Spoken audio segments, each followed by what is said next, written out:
Hello, welcome to the March 24th, 2023 Club Cubase live stream. My name is Greg Undo, and I'm the host of the live stream.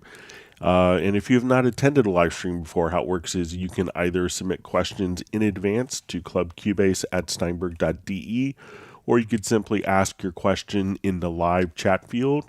When asking questions, if you could indicate which level of Cubase you're running, so whether it's Cubase LE, AI, Elements, Artist, or Pro, and also if you could indicate which version, so if it's 10, 10.5, 11, or 12, or other Steinberg programs, that would be helpful, as well as indicating which operating system that you're running.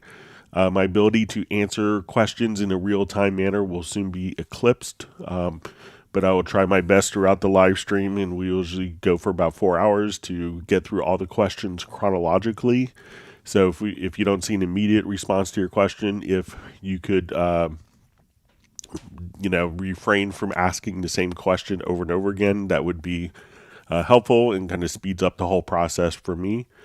And we should have all of the topics that are covered on the live stream today pinned to the top of the comments field. So if you want to look through, go back, so it should be several hours after I'll take a dinner break and go back and rewatch the live stream and type up all the questions with the timestamps. And if you wanted to search for timestamps from previous live streams, you can go to cubaseindex.com, and Jan from Stockholm has been kind enough to create that site as a wonderful resource for people to be able to search. And we've covered over 25,000 questions. And over about 1,750 hours of content you could search through on that particular site. We also want to give a special thanks to Agent K and Jazz Dude, who serve as moderators. They're not Steinberg employees. They just really do this out of the goodness of their hearts to make it a better community. And we will also give kudos to Jazz Dude for his work on the Cubase Nation Discord. So it's a wonderful resource for the Steinberg community, where you can see all sorts of wonderful tutorials that are going on. So as we get started, once again, my name is Greg Undo. I work for Yamaha Corporation of America. I basically serve as a product specialist for Steinberg products, and we're the U.S. distributor. And I'm presenting from outside of Washington, D.C. area in Alexandria, Virginia.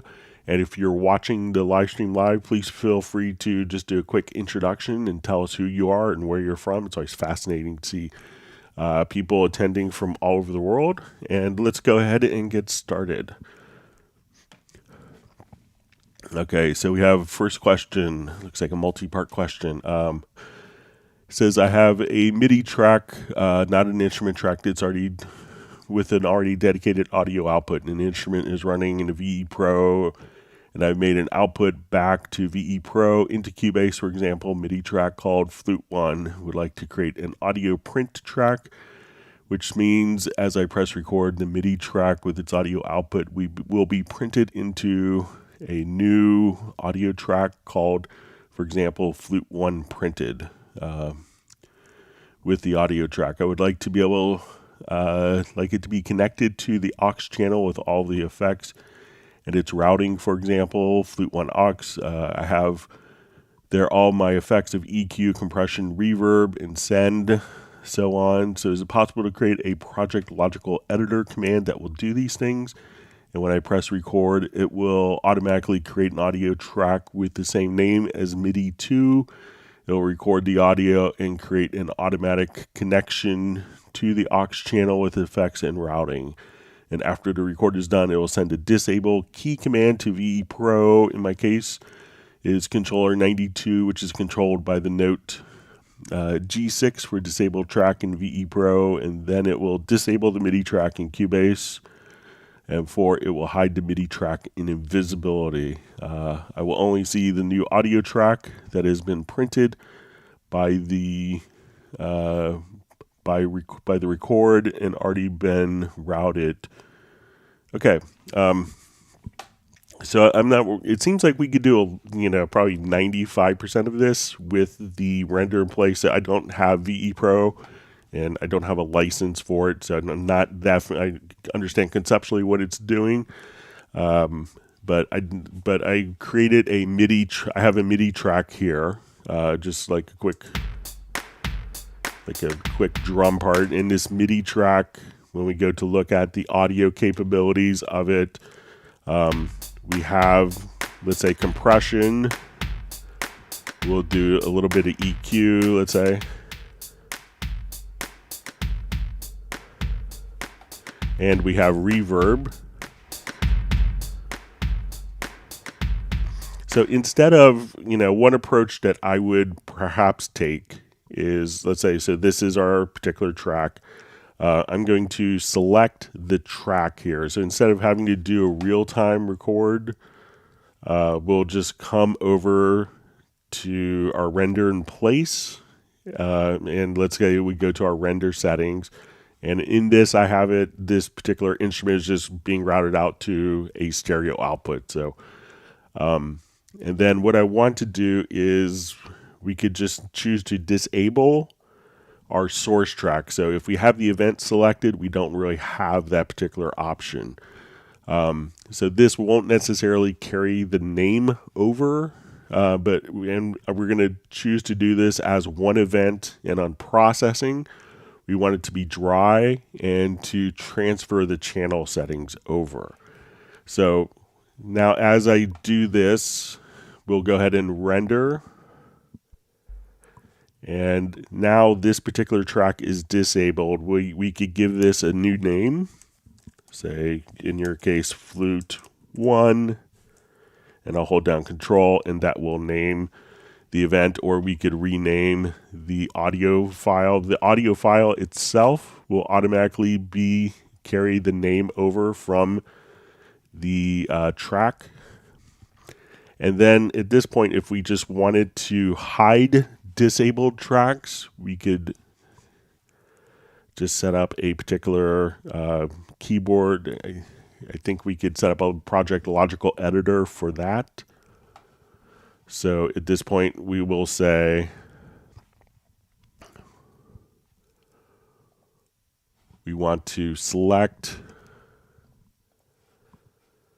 and we'll say our media type, we'll say our container type is equal to track, and our property is set to event. The track is, let's see, is disabled. And then on the post process, we could just say under channel visibility, channel and track visibility, we could say hide selected channels tracks.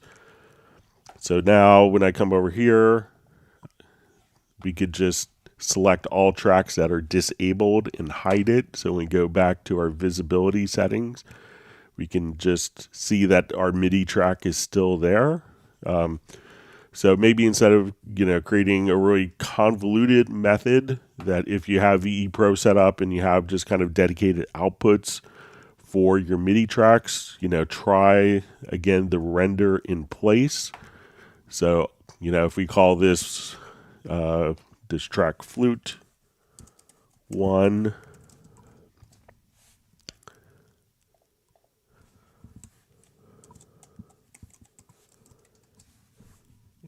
and once again, just to do this is, I'll just rename the event. So as we come to this, go to render in place again. We could do it as separate events, or as one event, and we want to dry transfer channel settings. And then once we on our source tracks, so make sure that no event is selected, only the track will disable. And then just to run that project logical editor preset. So you could come over again to the setup, and now that will hide it for you. So maybe if you could try that, that may kind of just speed up the process. And you may have to rename the track. And I realize that could be annoying, but the audio file will automatically carry over the name. So that may be kind of a faster way to approach that. So let me know if that would work for you, or if you've experimented with that, Noah.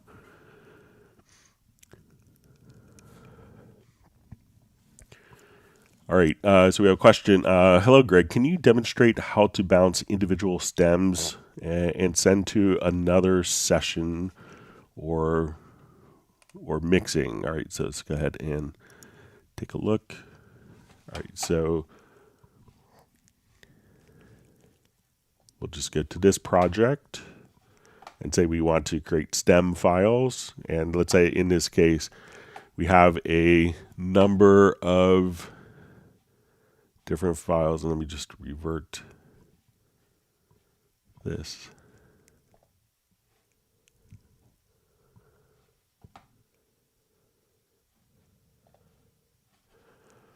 Okay, so we have a number of different tracks here. So instruments, bass, effects, guitar, vocals. So if we want to make, and we can see that our files are basically, some of the tracks aren't going to be consistent length. So at this point, I'm just going to set my left and right locators. I could just hit select all, like Control or Command plus the letter A, and then hit P. That will put the left and right locators, so like P as in part. So when we want to make stems, we'll say, let's go to our export audio mixdown. I'm going to choose multiple in my channel selection. So I say, okay, I want to take, we could do, let's say our main stereo out. I want to render my reverbs. I want to render my instrument tracks. Let's go ahead and also take my audio tracks. We could choose to include our effects or to have it be dry. So if we wanted to include the inserts and channel strip, and that would also include the channel EQ, we could also include our different effect sends as well as our master effects. At this point, we'll say, okay, we want this to be, I think in this project, we're at 48K. And then we could just click on add to queue. And after export, let's just create a new project. So we want this to be kind of equal length audio projects, equal length audio files. So we'll just we'll start our export.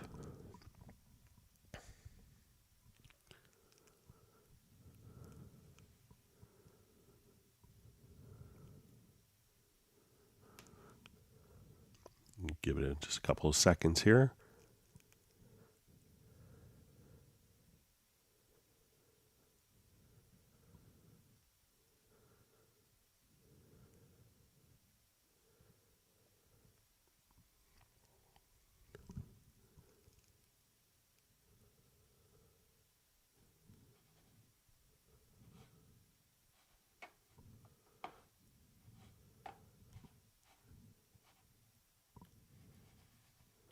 Okay, and now as we look at it, this would be, that would be our files directly there.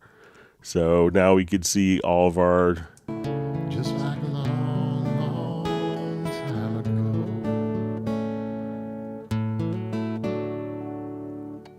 Oh, I remember the day that we went. So at this point, we could just have all of our files rendered individually, and you could hand it off to other people for them to do mixing without any consequences. So again, just what you want to do is come over and go to your file menu to export, and let's go to audio mixdown, choose multiple, and then select which exact elements that you want in your particular project.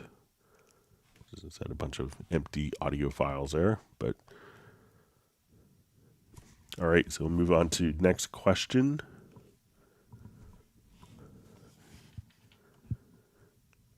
All right, so we have Alexander Plasko saying hello to everyone. Robbie Bowling checking in from Dallas, Texas. Thanks for being on. We have Benny from Sweden. Parabot2 saying hello. Movement Musics saying greetings to everyone. All right, we have Soren from Sweden. Wonderful to see Mark Rabin on from Montana.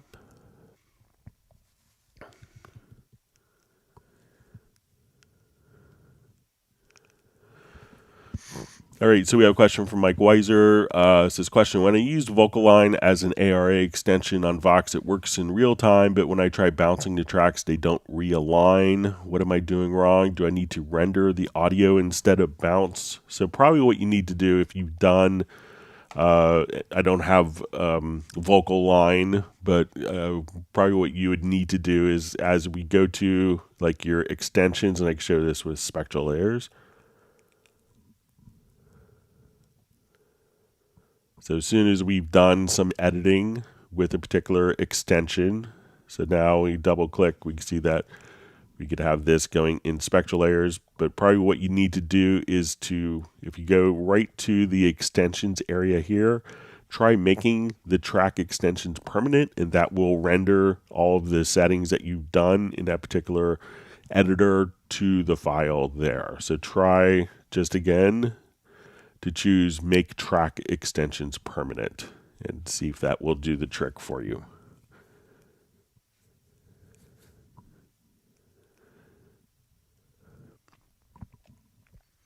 All right, so we have Spencer B checking in from Atlanta, and we have Max Shishko Shredding checking in from Argentina. Thanks for joining us. All right, we have Julian checking in from Cape Town, South Africa. Filter Freak says it's Friday, yay. Says, have you got a cold, Greg? So I have a slight cold. I just sound a little more congested, but I feel fine. So sorry if my voice will be annoying today. All right, Parabot asks, is the Zoom H1N 24-bit 96K audio interface audio suitable to use with Cubase 12 Artist? Can I bring the audio to Cubase without issues? So yeah, it's very common to take like a portable recorder. I think on the Zooms, and I have an older one I haven't played with in a long time, but you may have to put it into like a mode called like a storage device. And once it's in storage device and you connect it to your computer via USB, that it will basically show up like an external hard drive, and then you could just drag and drop the audio directly into onto your computer and into Cubase. So shouldn't be any problems with that.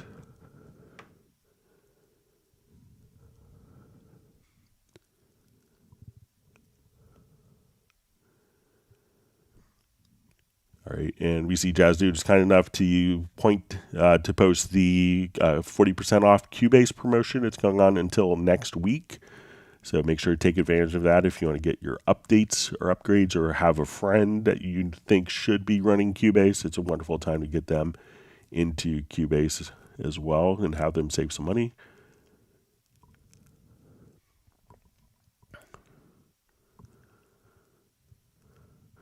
All right, so we have a question from Joseph Krikorian. Hi, Greg. I have an issue with Fab Filter Q3 on Cubase 12. Any advice for it? When I solo the frequency to make my cuts or boost, I can still hear the other frequencies. Thanks. So I don't have Fab. I don't have that plugin, but I'll just show you how it probably works similar to frequency. So I'm not sure if it would be a Cubase issue, but let's say if I want to take my guitar. And let's go to my inserts. And when I go to frequency EQ, that I can put it into like this solo mode. So as I only hear the frequencies band that I'm affecting.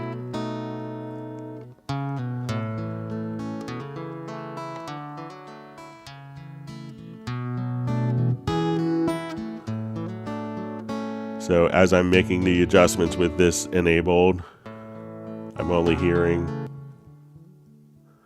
those particular frequencies. So it seems like if it's not working, it might be more based on a plugin, but maybe you have to activate a particular mode in the plugin to do that.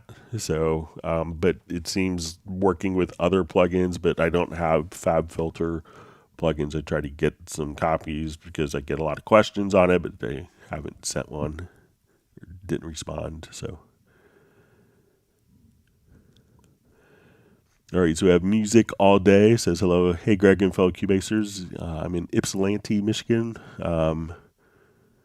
I would like to know if I could get a copy of your Nectar Panorama P4 template. Yeah, so if you want to email me at clubcubase@steinberg.de, I'd be happy to kind of share one. I don't have it fully mapped because you may want to do completely different mappings, but I'd be happy to share it. Just send an email to clubcubase@steinberg.de. And if anyone else wants it, I'd be happy to share it as well. All right, so we have Trond checking in from Norway. Thanks for joining us today.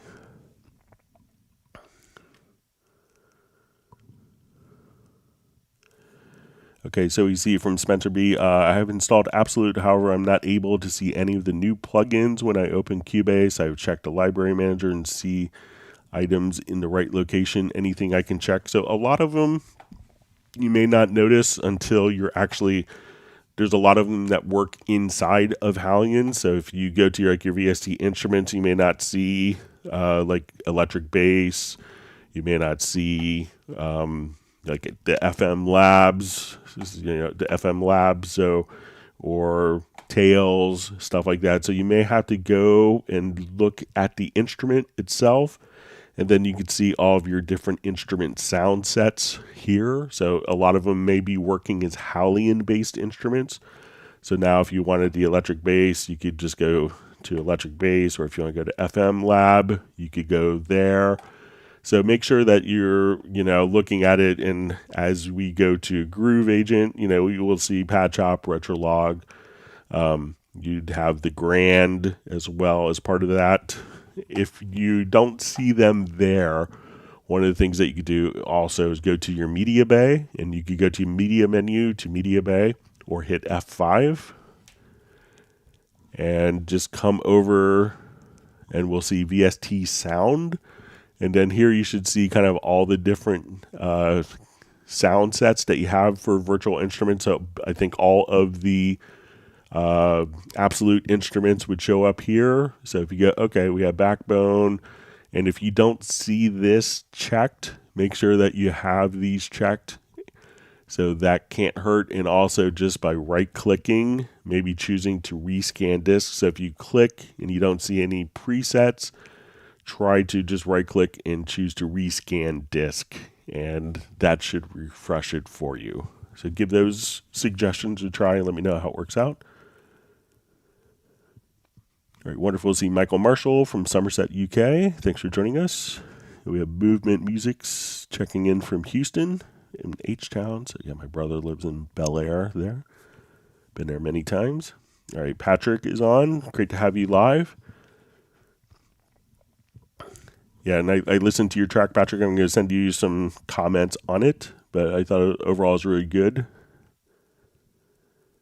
All right, Michael Teams, we see him from Weatherford, Texas, and he wants people to whack the like button, and that enables us to continue to do these live streams. So if you make sure that you subscribe to the channel and that you hit the like button. We've had just great response recently. I think we're averaging, just looking at analytics, so we're averaging like 8,000 live stream views a day with a typical duration of 1 hour and 17 minutes being viewed. So that's wonderful. Thank you so much to everyone.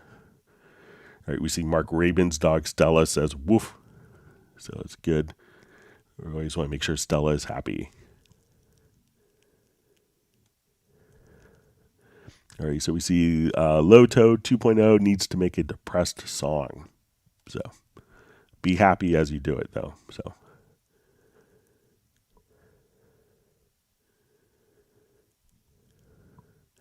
All right, so we see La Musica es Cultura, just says very audio with different question marks. Yeah, so what very audio is, if you're not familiar with it, is we could just double click on an audio file, and then we have a very audio tab. And I generally like to see the very audio kind of as its own entity here. So let's say now we could look at kind of a graphic representation of our vocal. So if we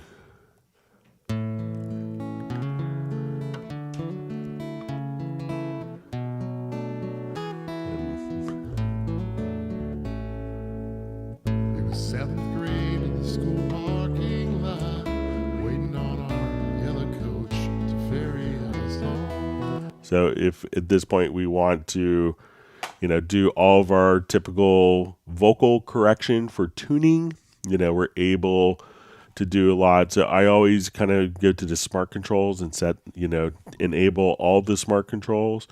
So if we wanted to take, let me just clear my throat real quick.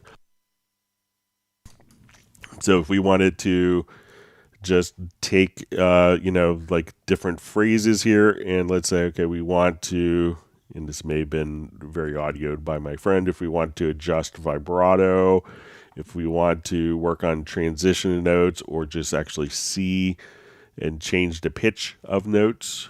That was a long, long time ago. Matt, that was a long, long time ago. That was a long, long time ago. And if I wanted this note to be longer, we could just extend it out. And if we wanted this note to be shorter, we could just kind of adjust like rhythmic. That was a long, long time If I don't like what I did, we could always just go directly back. That was a long, long. And if we wanted to adjust vibrato, so if we don't want. That was a long, long time ago. So all sorts of like graphic vocal pitch correction. So if you say, okay, this should be here, let's just go to the right bottom edge. We could join that as one segment. Let's say our from at this point we have like the note is starting flat, and we wanted that, we could create kind of an anchor point and then just adjust the pitch of the transition of the start of the note. So all sorts of wonderful things that you could do inside of Very Audio. But if there's something in particular that you want to see in Very Audio, just let me know, and we'll be happy to show it.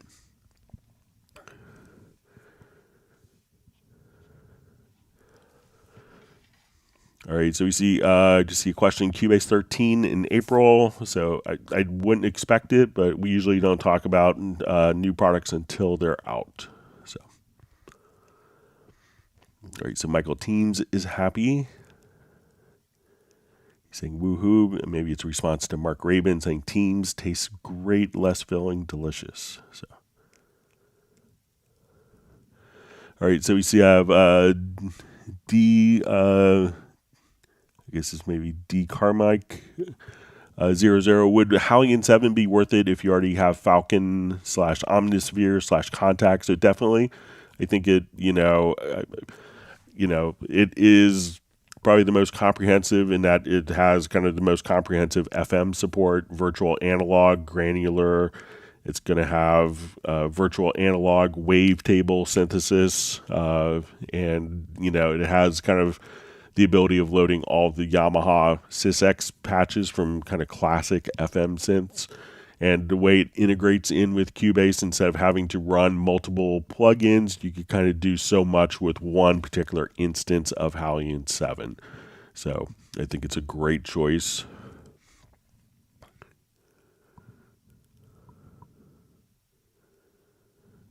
Okay.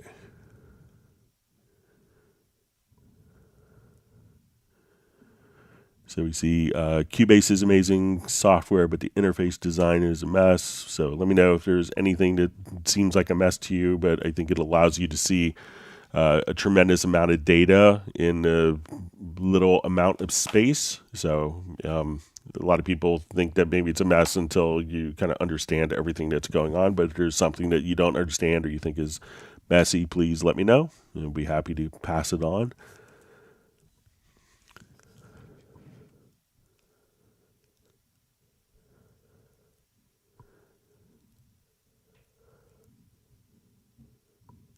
All right, so Mark Rabin just says, yo, people, 71 watching and 25 likes. Support your Cubase Guru. Stomp on the like button. All right.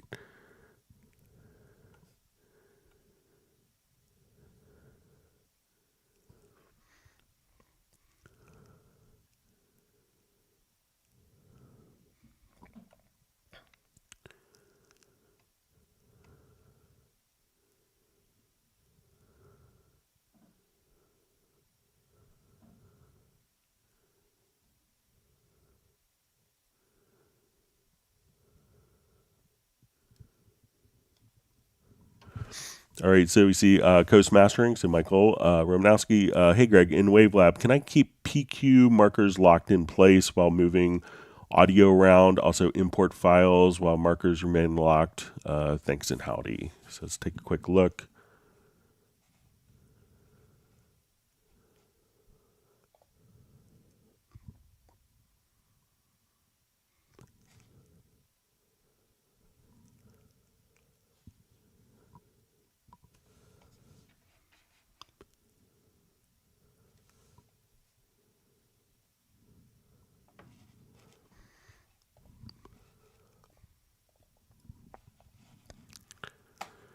Okay, so let's see if I come over here. All right, so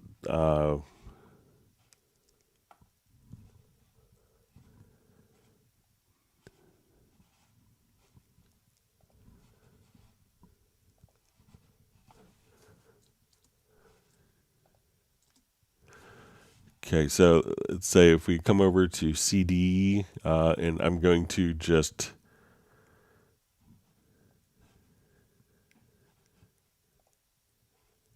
go to the CD wizard. All right, and let's go ahead and apply. All right, so now we have kind of our markers in. So let me say if I move one of the tracks here, so let me just say,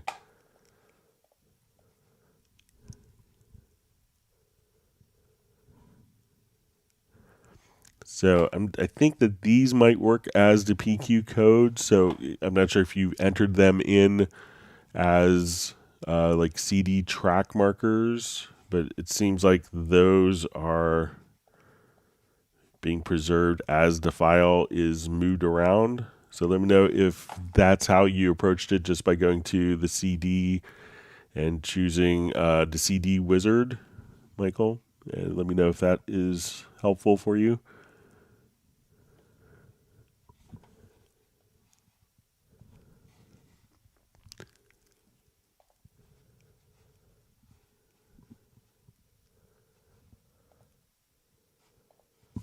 All right, you see if my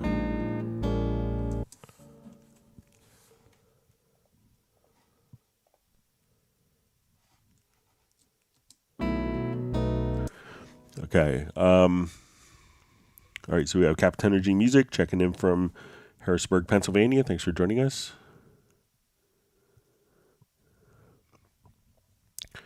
All right, so we see Simon Janicki. Hi, I don't have any response from Cubase support since 10 days. Now I have Cubase 12 crossgrade.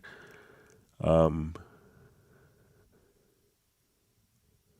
right, so let me know if you like if there's a particular question that you have, and realize that sometimes depending on what country you're in, the local distributor may be doing support versus Steinberg. So, or if it's a cross grade issue, if it's something with the Steinberg online shop, that the online shop has its own. Like dealing with transactions, that they have kind of a separate support contact for the online shop, because that's handled by a third-party company. But if you could let me know, Simon, what exact question you have, I might be able to direct you to the correct person. All right, so we have David Hunt checking in from Lancaster, Massachusetts. Thanks for joining. Thanks for being on.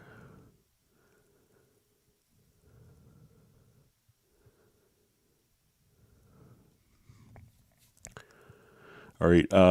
So we see a question. Hi, Greg. When I switch project to project, tracks panned to left or right section always disappear. I must rearrange them all over again. Is there any setting to prevent that? So I believe it's just going to be stored not globally, but in a particular project. So let's say if I do a new project,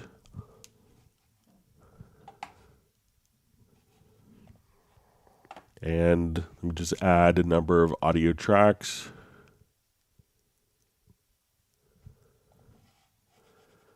And let's say I want So we'll go to our zones. So say I want like these tracks to be anchored. So let's say if we go to our input output,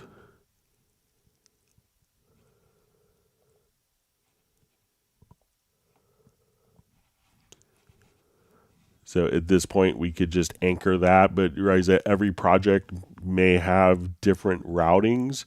So let's say if I go to a different project, like those settings aren't going to take into account because there could be different, tracks, number of tracks on a particular project. So let's say I go to this project.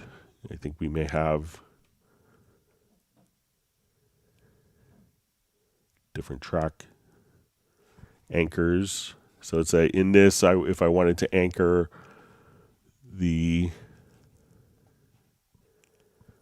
my stereo out, we'll go to zones. And let's close this project or open up our previous project. We'll activate it. And this will have like the first track anchored to the left, and then the last 2 or 3 tracks anchored to the right. So this way we can just see, make sure that because you've anchored it in one project, those settings are, the visibility zones are anchored are anchored like on a per project basis. So let me know if I'm misunderstanding the question. All right, so we have Jim Reeder checking in from Cleveland. Thanks for joining us. All right. And we have Bruce Bruton checking in from Simi Valley. And he's just asking how everyone's doing today and have you hit the like button. So that's good.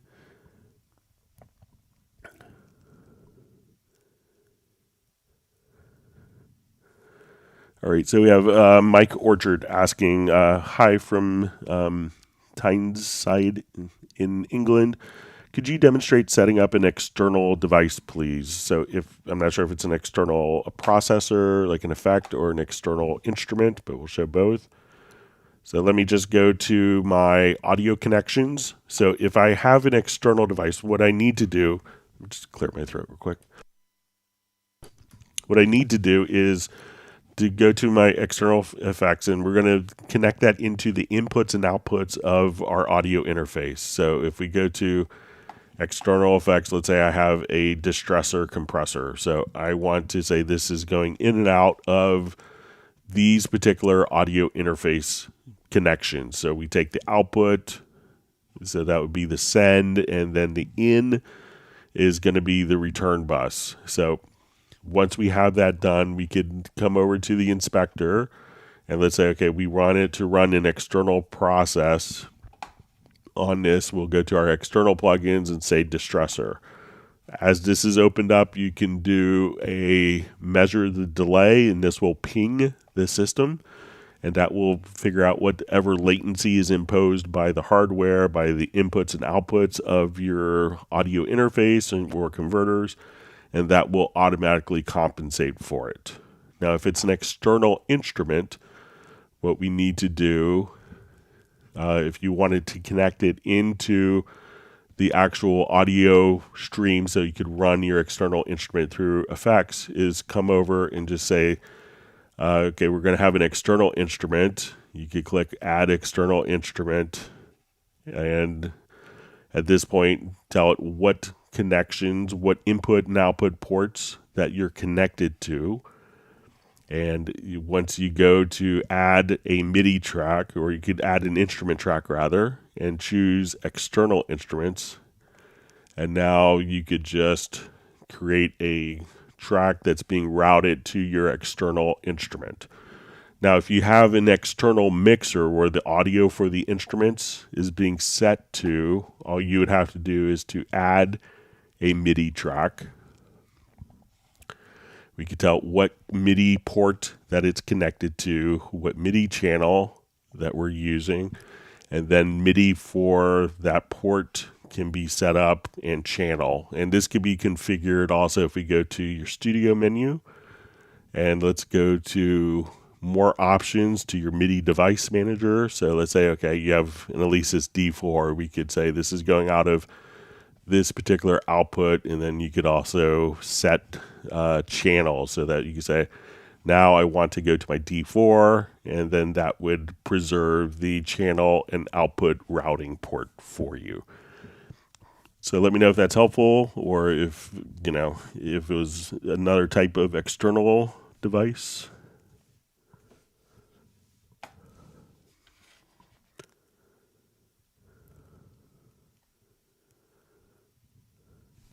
All right, so we see Jim Reader says he's still in Cubase 11, but most here applies. So there is a 40% off promotion. So if you're thinking of jumping up, you could save some money until Tuesday.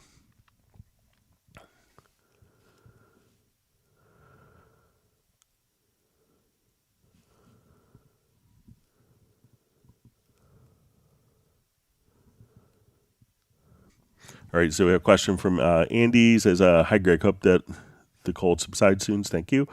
So I just get IC Pro Remote gives SKI not up-to-date message when starting. Update isn't available for Big Sur. Remote works, but is sometimes unstable. Thoughts? So I know that there was an update recently to Cubase IC Pro to work with the latest. I don't, it's probably not necessarily with Big Sur, but it may be with on the iPad iOS version. So I know that there was an update to the latest generation of iOS versions.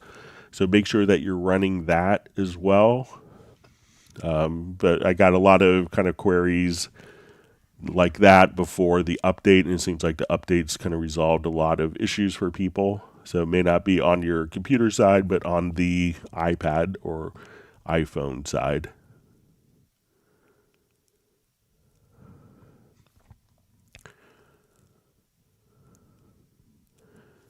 All right, so we see I have Cubase Pro 12, and I'm using a Focusrite Scarlett 18i8. I've created the external device, but have not been able to use it successfully on a track.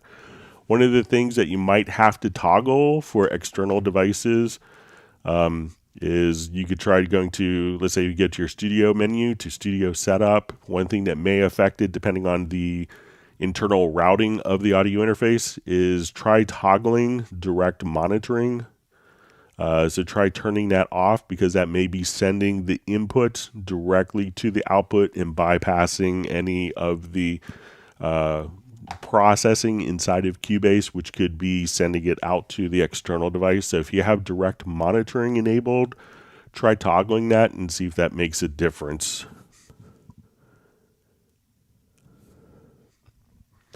Wonderful to see Randy Lee on from Texas. Thanks for joining us. And we see John Costigan from Kenosha, Wisconsin.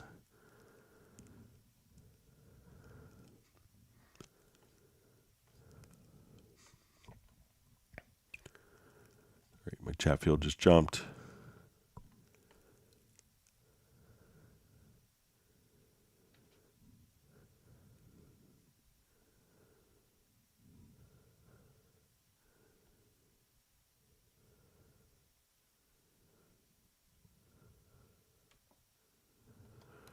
All right, so we see a question from Patrick. Hi, Greg. Is there any way to select all peaking in audio and reduce the position?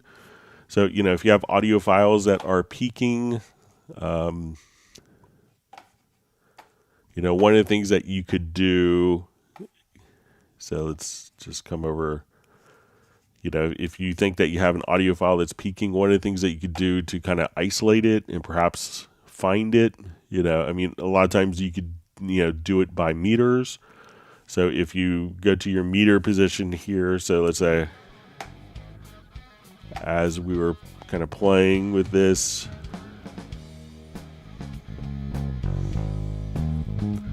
and let's say, okay, bring up more gain here.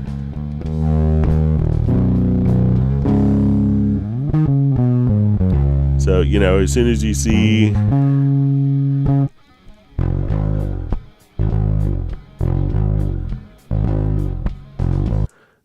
so you could get an idea, like, looking at meters to do that. And if it's the file itself that's kind of peaking, one of the things you do is just go to audio to statistics, and you could get an idea of what the actual peak, what the levels are, loudness, by, in LUFS or in dB. So you could see exactly kind of what your peak amplitude is of particular tracks. And also just, as you solo tracks, checking out what's going on in supervision as well. So if we just have one particular meter here, you could just look at, so say, okay, we just want to go to measurements and say, let's go to signal. So say we just go to level. So that could give you, it's usually pretty easy to see which channels, are peaking, just visually in the mixer.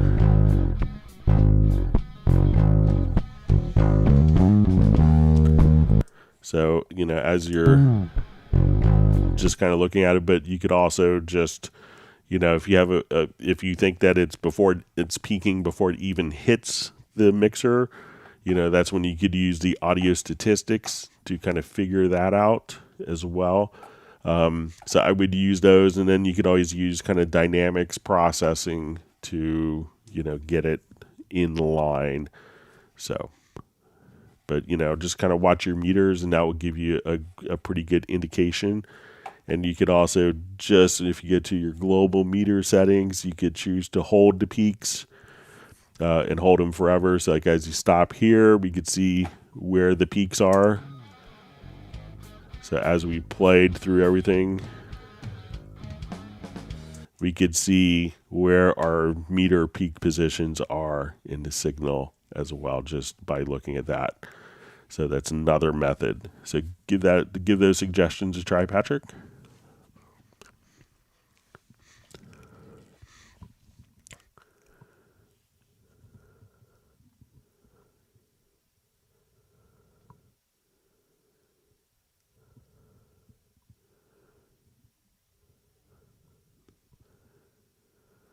All right, so we see Mark Raven just says he loves the new Hallian sounds. I did the demo, and I love the soft organ. So yeah, the Model C is a wonderful instrument.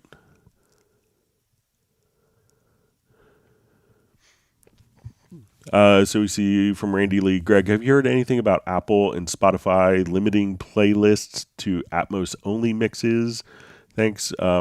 So there may be, I haven't heard of that. I don't necessarily follow it a lot. I know last year at the NAMM show in the summer, that was one of Dolby's kind of little marketing hooks that, so a lot of labels are asking artists to provide Atmos. I'm not sure if it's a requirement. I'm sure if, if U2 came out with a new album and it wasn't in Atmos, that it would still be on a playlist.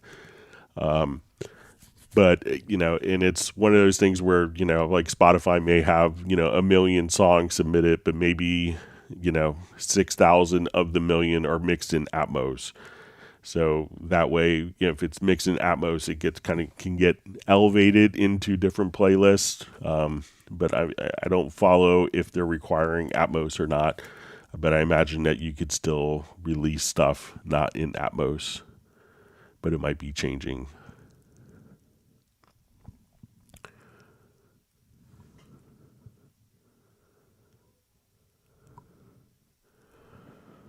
Okay, so we see from Parabot 2 says once you play around, you start to get better with Cubase. I was hopeless a week back, but learning Cubase as I go and getting a bit better. So keep at it. So it's great. Hopefully the live streams will be helpful for you.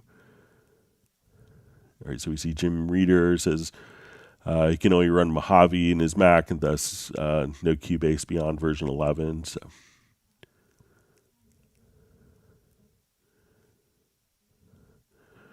So Jim Reeder says, will they ever make a backward compatible version? So I'm not sure if, spending a lot of time going back with, previous operating systems takes an inordinate amount of time for Q&A, for quality assurance with that. So, and a lot of times, as we take advantage of new technologies, certain operating systems, want you to upgrade your operating system, and they want, a particular operating system to die at a specific time, so that, I think some companies may just want you to buy new computers more frequently. And it's kind of, perhaps a plan of planned obsolescence. It's a good business model for some people.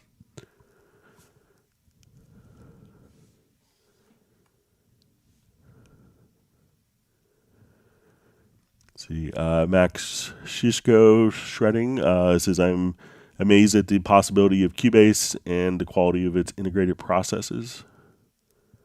All right, we see Uno Momento has the flu, so he's not fully involved, but we're glad that you could make it, and we hope you feel well.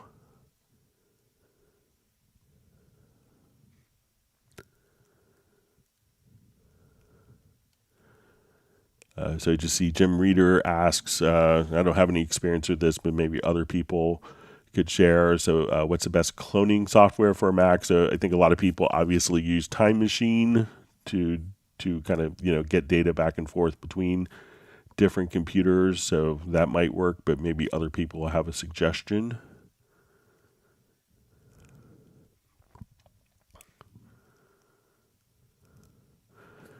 Okay, so we have a question from Michael Teens. Greg, still having trouble with the free warp. The waveform on the track is small, quiet passage. How to enlarge the waveform? Tried the center box, but to no avail. The note is a bit out of time. All right, so say if you have something that is low level amplitude. All right, so say if we're here and we want to do more warping, and like let's say here we have very low level amplitude. This is just bleed on this particular track, so you could barely hear like the kick drum in the snare top mic. So if you want to see this, if you go to this upper right hand corner, you could see this little zoom here, and now we could just zoom on the waveform. So it's not making it louder. It's just kind of vertically zooming in on the waveform so that you could do these types of edits easier. So we see very kind of low level amplitude. You'll see this little slider here. And I think you could also do it by Alt or Option plus G or H. So try hitting Alt H. So hold down the Alt key and hit, or if you're on the Mac, the Option key. So that doesn't increase the loudness, but just does like a vertical zoom on the amplitude of the waveform. So if we play this track back, visually it looks much louder. But as I zoom, we can see that the volume level doesn't change, but just the amplitude visually changes so that we can make edits easier with low level amplitude material. So again, you could also grab this little slider right here. So try that, Michael. Let me know how it works.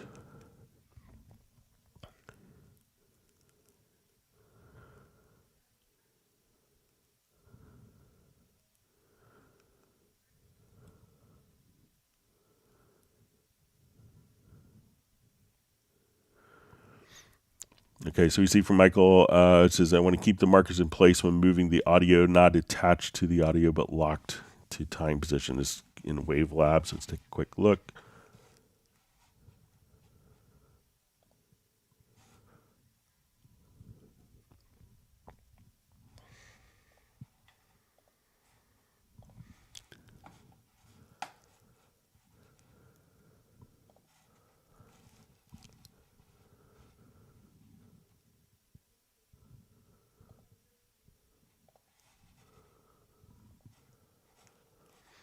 Okay, so let's go ahead and just drop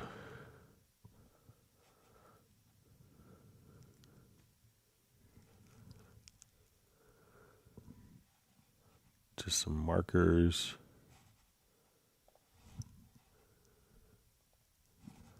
All right, so let's say as we move a file, and let me just go to do this in a montage. I assume it's going to be in a montage.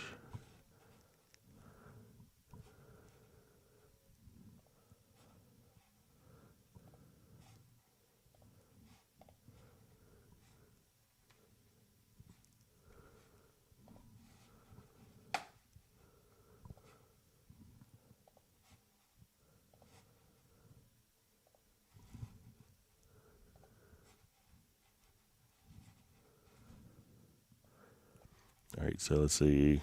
So you want those markers to be locked.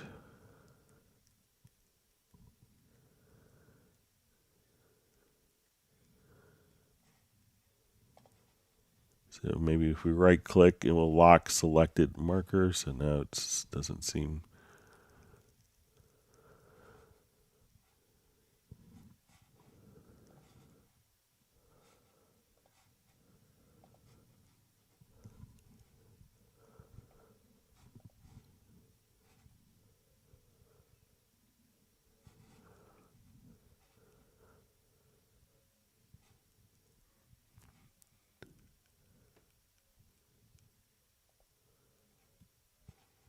Yeah, so it looks like it stays in place and doesn't move with the clip.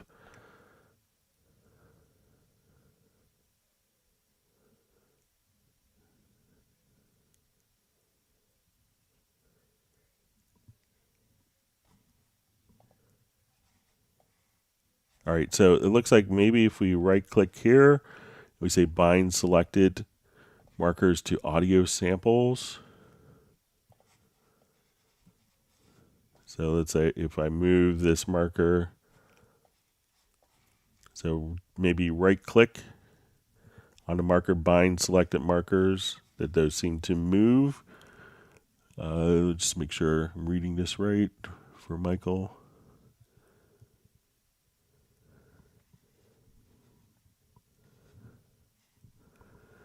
So just see, I want to keep the markers in place while moving the audio, not attached to the audio. So it looks like if we want to, if we drop the marker in here, so say we'll just drop our marker, all right, and we could lock the marker in the sample position so it doesn't move, or if you want,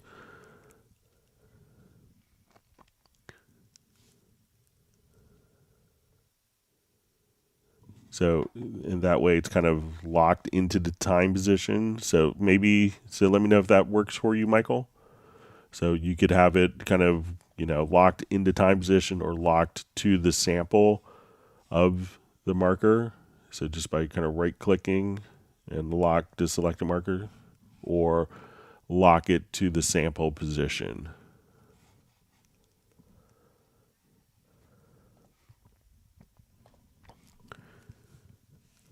All right, wonderful to see Michael Pierce on. Thank you so much for your video, Michael. That was wonderful.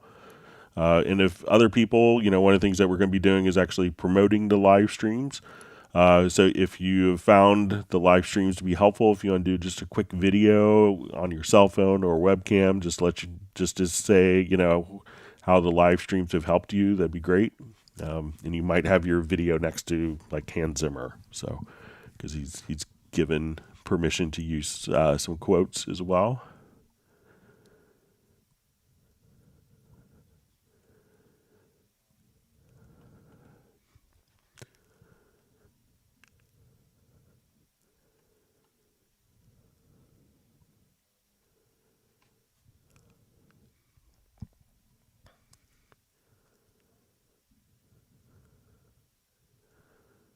Okay.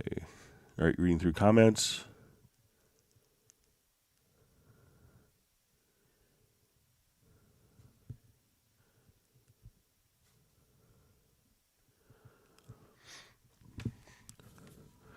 Okay. So we see from Simon, it says, I'm in the UK. I purchased a boxed copy from Gear for Music Store. I don't know. I guess I don't know where to upload proof of my old DAW. Thank you. Yeah, so if you want to email me at clubcubase@steinberg.de. So I think usually the dealers kind of handle it for you. But if you want to email me at clubcubase@steinberg.de, I'd be happy to kind of expedite the process for you. It may be Monday by the time I hear it because the office in Germany is closed.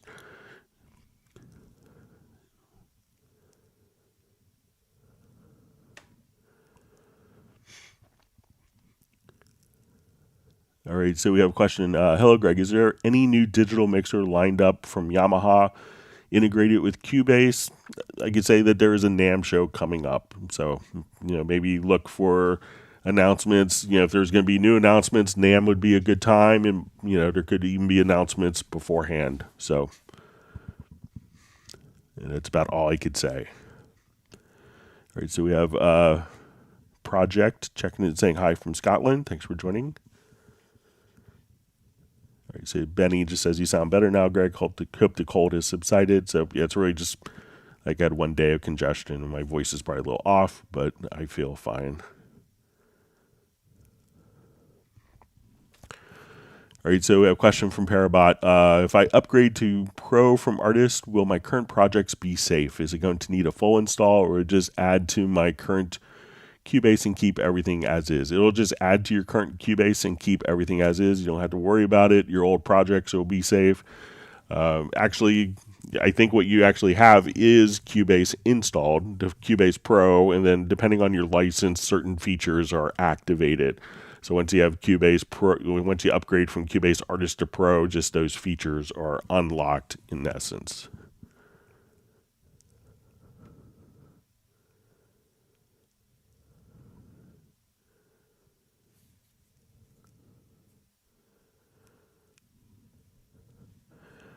So you just see wonderful to see Jim Hintz on. Says, can you talk briefly about the updated IC Pro app getting reinstalled in Cubase 11 with new Wi-Fi address? Delete and reinstall the SKI application. So you might have to do that, but there was just recently the update.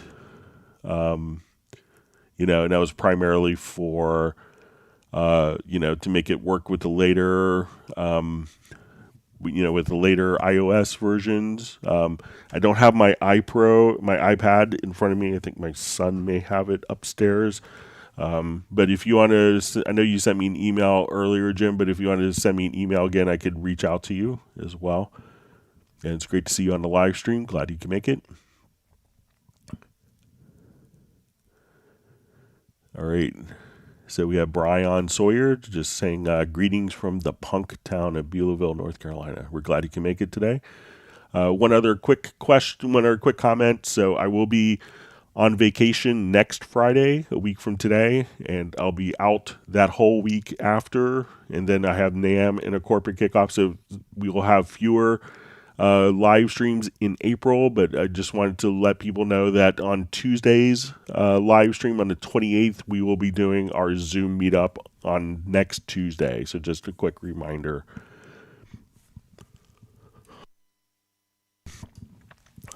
All right.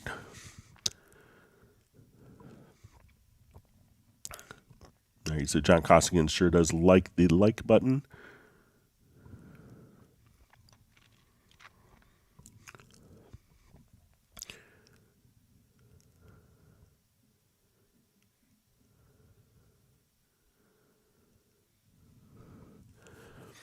Okay, so we see it's about to track anchors. It says, thanks for the presentation, but I have a different result. I use Windows 10. When I switch back to previous project, the track's anchor settings disappear.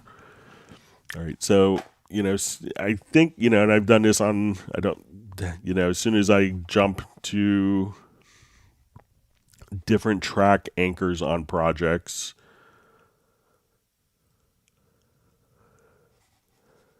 so let's say if I, on this particular project, want to set anchors. So we'll just do this again, set my zones. So if I only want my output to be anchored, as soon as I do that. So also if you're starting from a template, that could have an impact. So let's say on this project, we have only the master channel anchored. When we go to this project, and we activate it.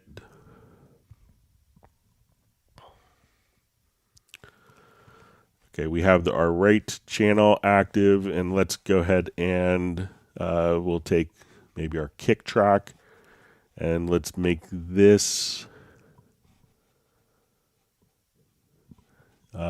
active on the left zone, and let's jump back. So let's say as we go to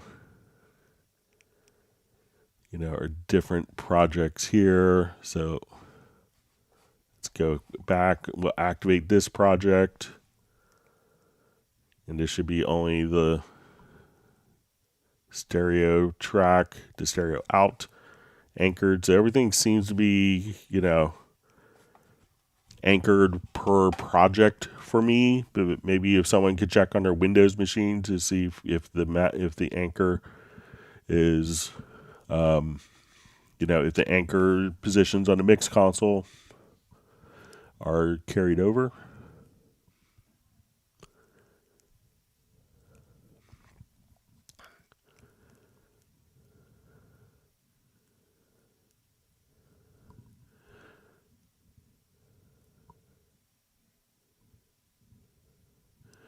All right, so we see Coast Mastering just disagreeing respectfully with Mark about immersive working forward, and you realize that Michael at Coast Mastering is won, several Grammys for immersive mixing. So Michael is deeply involved with immersive mixing. So.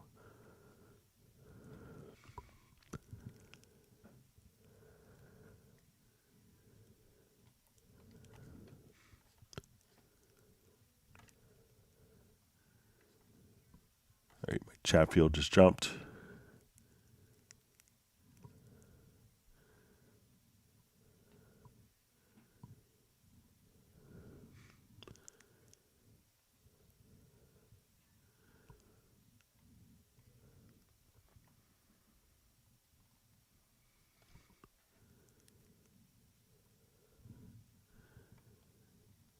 All right, so there's some discussion on Atmos.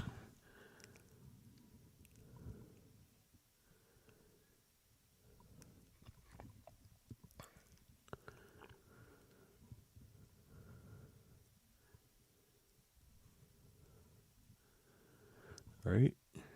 And we see Mike Orchard's going to try the direct monitoring to get the external processors working.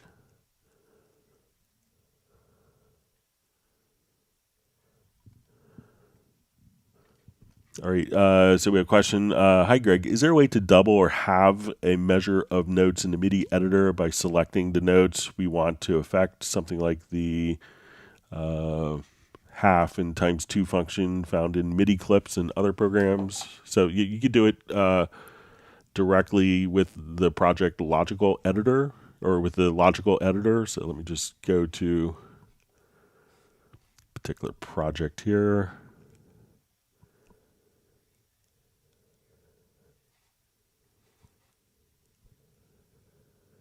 Let me just...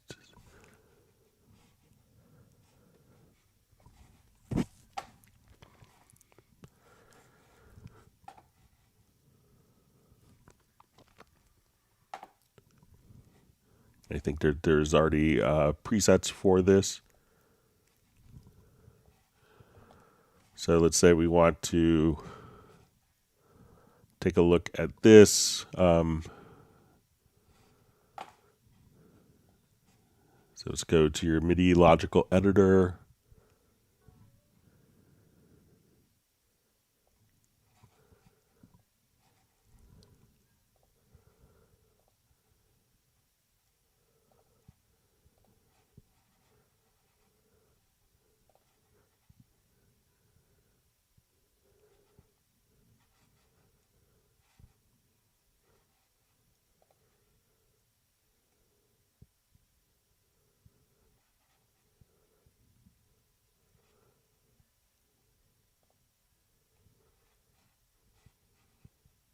All right, I think that there is a...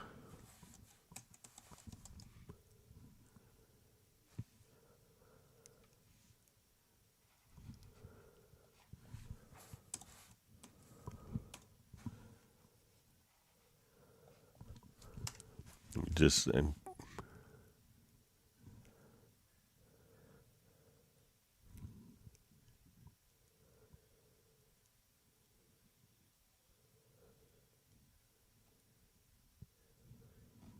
all right, let me just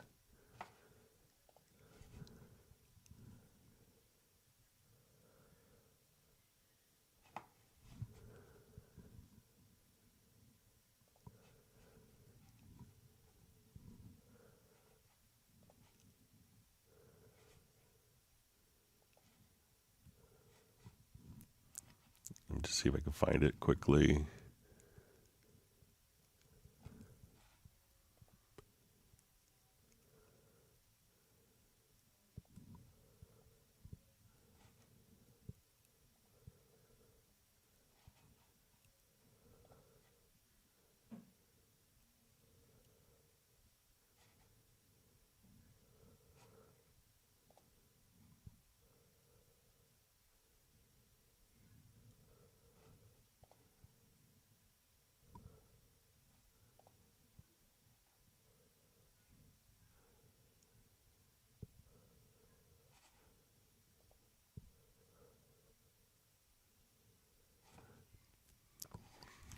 I know there's a preset for it, but let me just see if we could create it real quick. So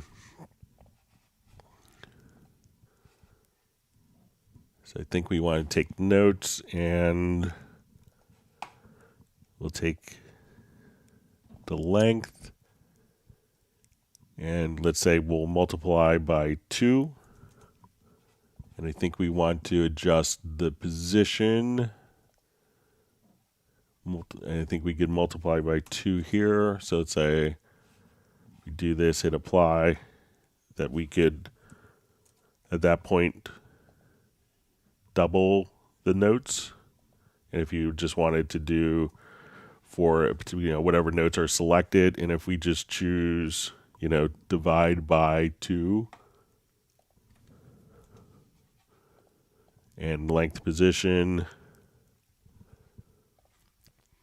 divide by 2, that now we could have just half. So you could just use different logical editor presets for that. So now we can just take that and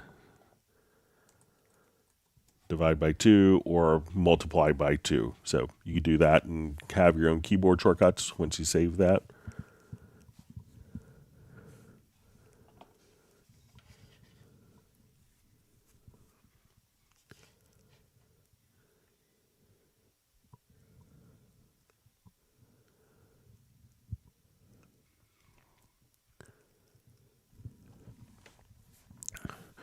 All right, so we see Oren Bynamon. Wonderful to see you, Oren. Says, hi, Greg. Can you show me how to find all the DX7 sounds in Absolute 6 Hallion, please? I'm having problems finding them. So if you just come over, so let's go ahead and load up just a quick instrument. So we'll go to Hallion. So make sure that you have the FM Lab installed. So when we go to like a single instrument here, and you'll see FM Lab, and at this point you can so if you wanted to have like these are, you'll see like the actual DX7 presets will be kind of mixed in here. So but if you want it, and you could obviously do quite a bit more, but let's say, okay, I wanted this to be keyboard, and I'm looking for electric piano,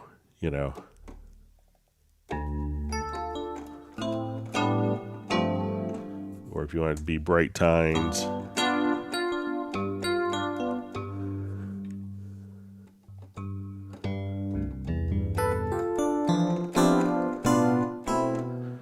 And if you wanted to do like kind of the classic DX.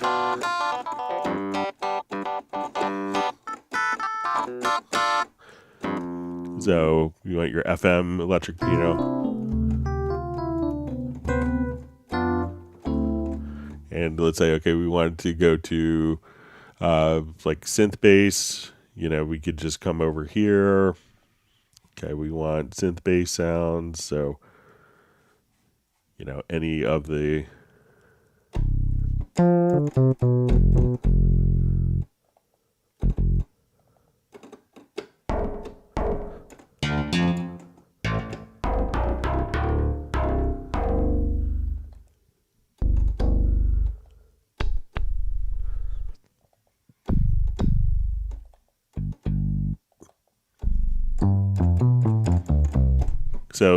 so once you're in Hallion, just go to the FM lab, and if you wanted to import sysx files from your original DX or TX81Z, you could do that as well. But once you're in, go to FM lab, and then that would be kind of all of your FM goodness that you're looking for, and then you could just kind of search based on direct, on categories.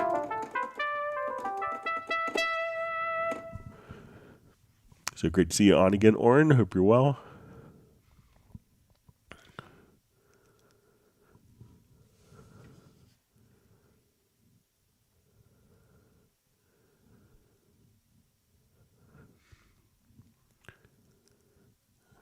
All right, wonderful to see Nick on.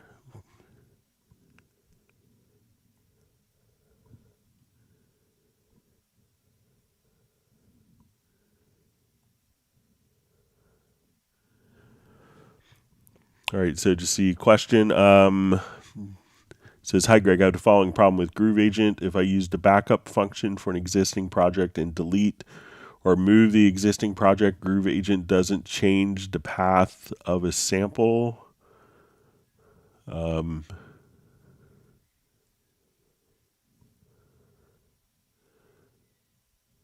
Okay, so we'll just give it a try. I'll do new project.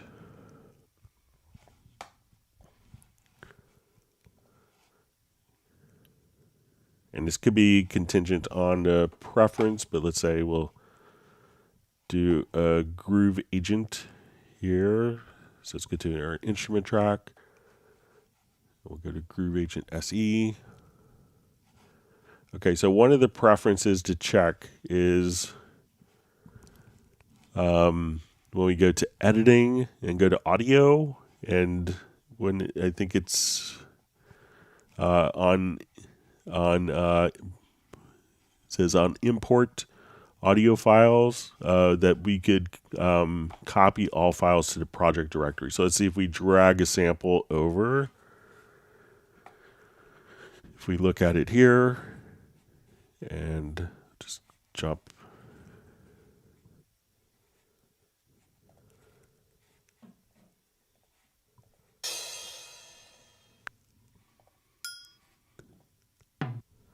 Okay, so I'm going to drag this over. Let's look in the pool if it is considered that. All right, so it's going to drag it to the particular. All right, so now that it's dragged in, we don't have, so if we dragged it into the project, we would see it in the pool window. But if it's dragged directly onto Groove Agent, what you need to do, because it's this sample is staying in the same position, and what we need to do is it's not being copied into the project, but it's being copied directly to Groove Agent, and it's playing it from this particular file. So what you need to do at this point is just to export kit with samples, and then we could save that, and that would automatically keep all the samples intact. So if you dragged it directly into Groove Agent, it's not going to be backed up. The audio files aren't going to be backed up because they're not in the Cubase project. They would need to be backed up directly into directly from Groove Agent here. So make sure that you're doing it from Groove Agent. If you're just dragging the files to Groove Agent directly, what some people will do as a backup is just drag all the samples into Cubase and then take the particular samples that were dragged in. So say, okay, we have this sample, and now drag it in, and now the sample is being referenced from the project, and then it will work. But if it's dragged directly onto Groove Agent, at that point you would need to export the kit with samples independently.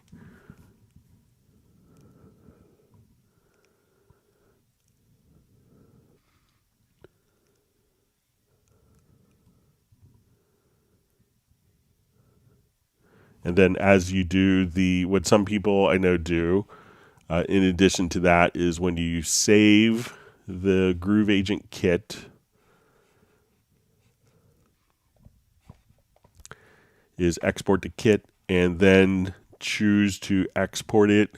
You could choose the file path. So at that point, you could just say, I wanted this to go into my Cubase projects, and then you could export the kit into the project folder as well.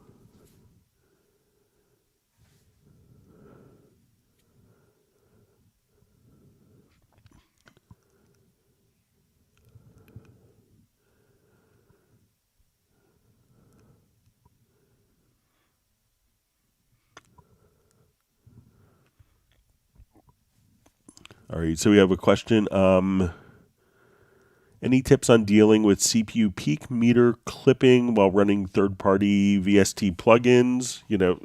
The one thing that will always help with, processing overloads is to go directly to, your studio setup and increasing the buffer size on your audio interface. That's always kind of the first thing to do. And if you have that set really high and it's still peaking, you might have to choose to, render particular files. If you have, if the plugin that you're using has a live mode, if you're not recording through it, using live mode can often take more CPU because it's doing look ahead functions. So if the plugin that, you're using has a live mode, you could try to disable that, but often raising the buffer size is the first easy solution of a fix.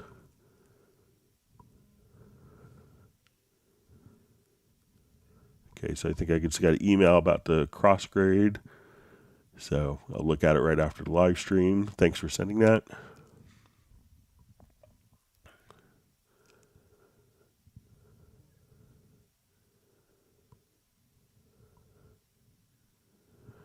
All right, so we see Values checking in from his bed in Vienna, who's also feeling sick. So we hope you feel better and get to recuperate over the weekend. All right, so Soren's got his Stream Deck working after getting his MIDI loop back after our live stream last time, so it's great to know.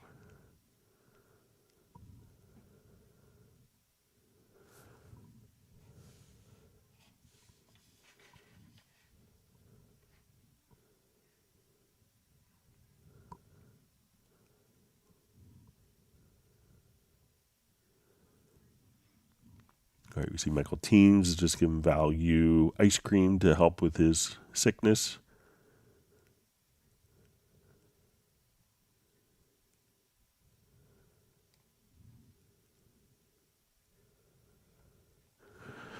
All right, so we see, hi Greg, recording on a single track. How can I hear at the same time what's been recorded and monitor my microphone signal input monitor? But button only allows me to hear one signal at a time.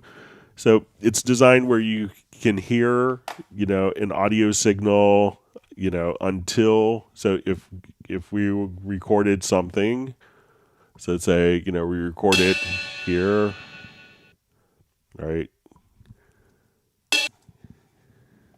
And I'll just I'll just do a quick audio recording. So let me just,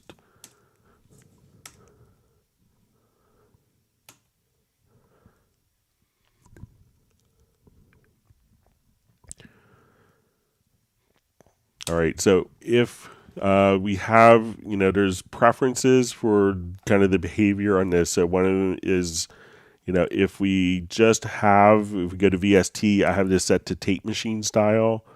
So right now, as soon as I hit record and punch in, I hear the existing recording. And then, when this track is armed for record, and I'll just make sure we're in tape machine style recording.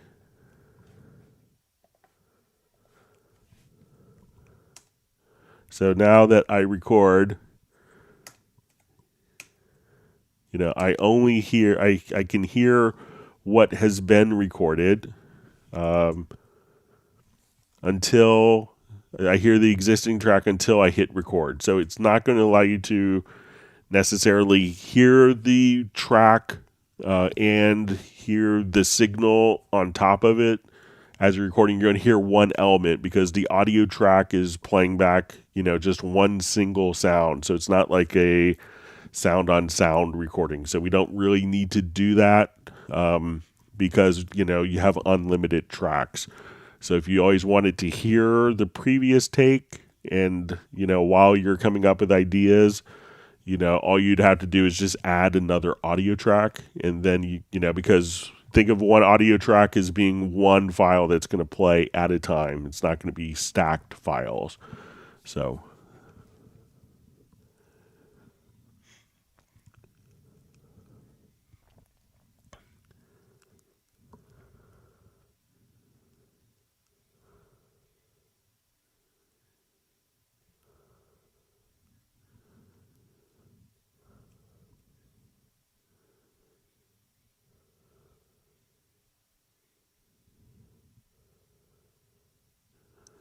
All right, so you see from Michael, it says, I do not want to bind the markers. I want to keep the markers not attached to the audio, stay in place in time, and move the audio, not the matter. So I'll try to give you a call right after the live stream, Michael, and so see if we get it figured out for you.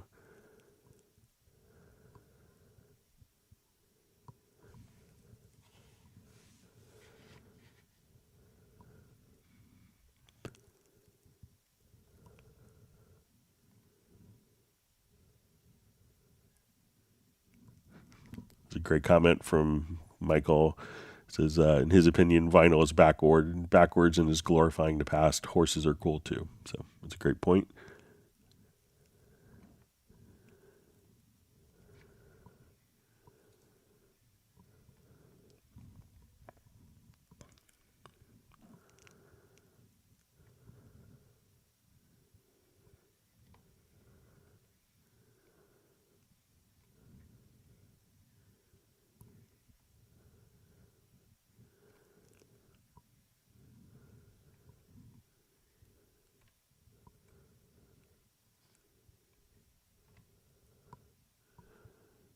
All right, just reading through comments. There was some different discussion on vinyl versus digital, so analog.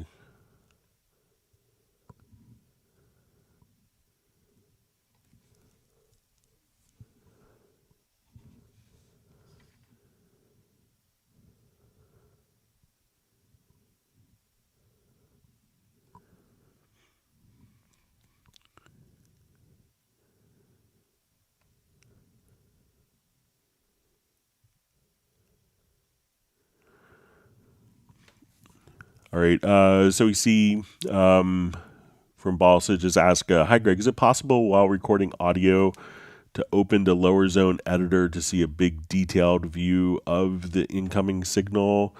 So a lot of times generally that's the sample editor is looking at an existing event. So let's say if I wanted to, I'll just close this.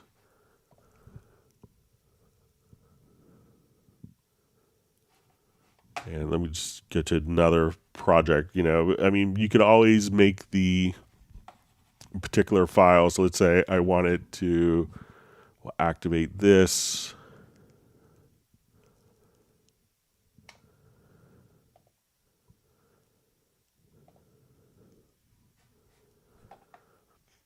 All right, so I'm going to add this to group channel. We'll call this print group. All right, so let's say now at this point I want to add an audio track, and I'm going to set the input from my print group. Okay, so, if you wanted to see it real big, because when we go into the sample editor, the intention is that the sample editor would always, show, what is already there. But if you wanted to see real big the audio, like if you just come and say, okay, I just want to record on this particular track. First met, that was a long, long time ago.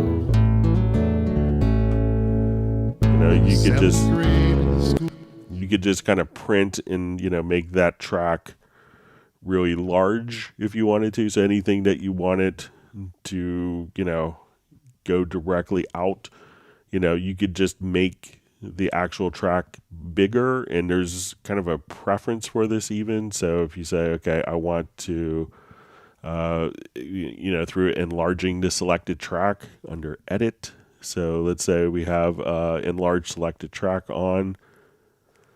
So now anytime that I would just select the record track, we can make it, significantly larger just by doing that. So you may not see it in the lower zone because the lower zone is kind of looking for content, not content that's being recorded, but you could just see the content much larger as you record if you choose to. So let me know if that makes sense.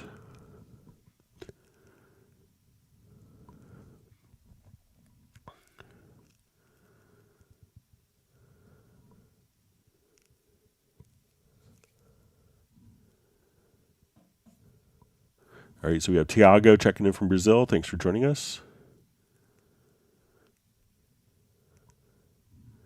We see Mark Rabin has to take off and do some chores, so thanks for joining us, Mark.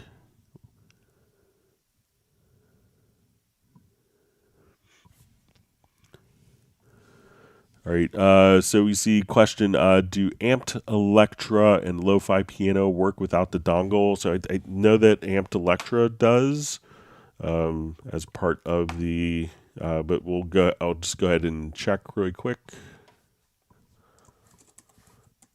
and see if you buy it standalone.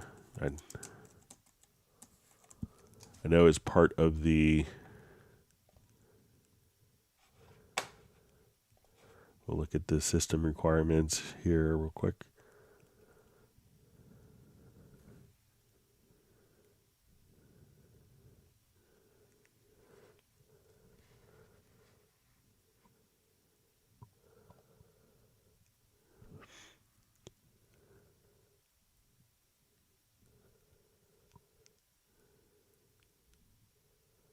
All right, so let me just see.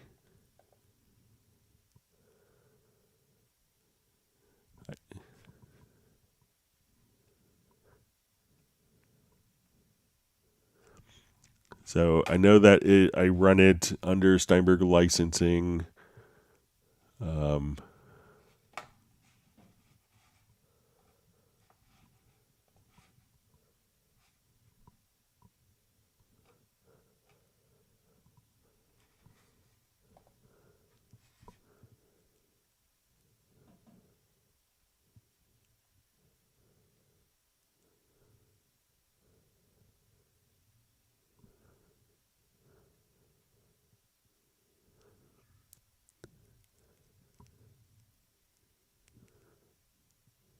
So I think that is on the licensing. And let me just check lo-fi piano as well.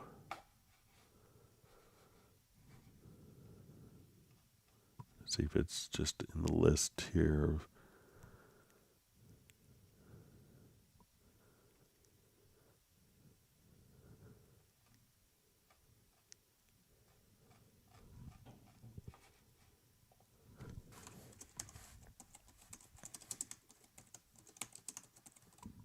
See if it indicates.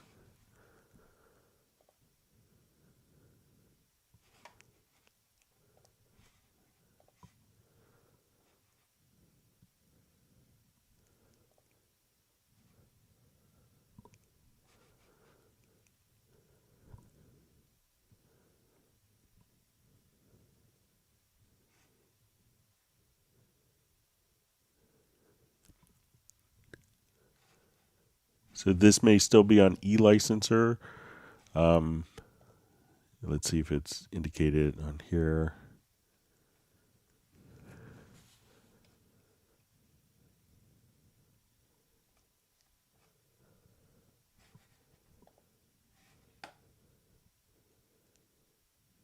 Yeah, so this is Lo-Fi Piano is still soft e-licenser. And let me just see if we go. And I think Amped Electro will be on Steinberg licensing. So.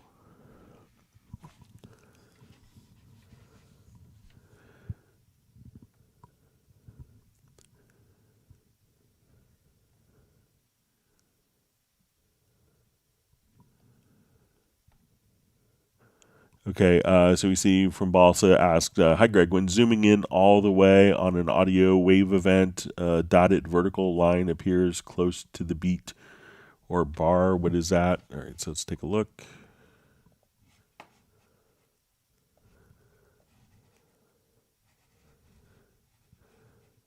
All right, so I'll make this very large and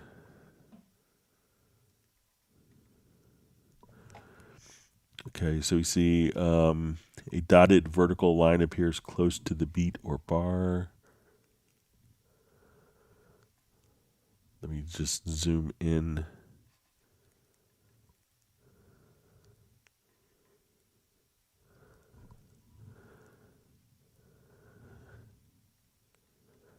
All right, so let's say we're close to the beat or the bar. So maybe it's the grid lines.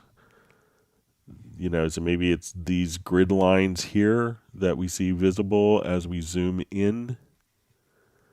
And so as we look at it, and we could have, like when it's selected, we can see the grid line here. So that might just be giving you an idea of how the grid is. And you could adjust the contrast of that. But as we click here, we can see kind of this is, the beat and so beat 2, beat 3, and then you could have different divisions. So let me know if that's the vertical line that you're speaking of.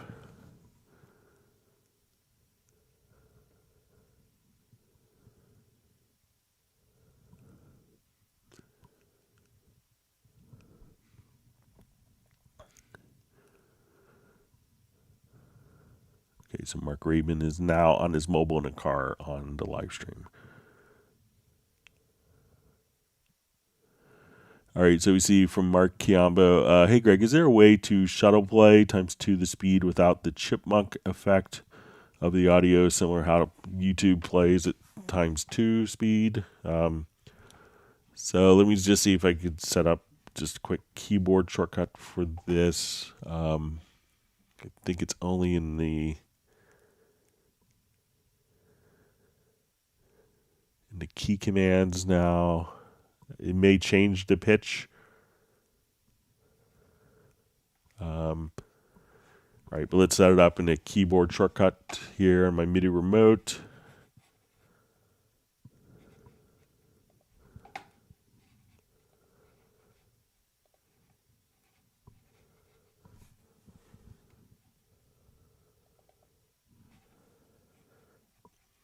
Okay, so let's come to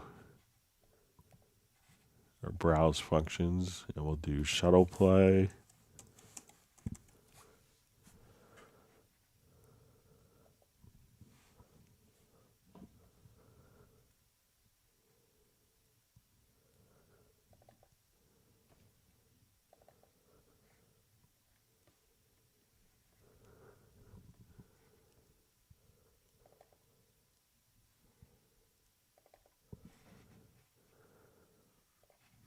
Okay, let's take a look.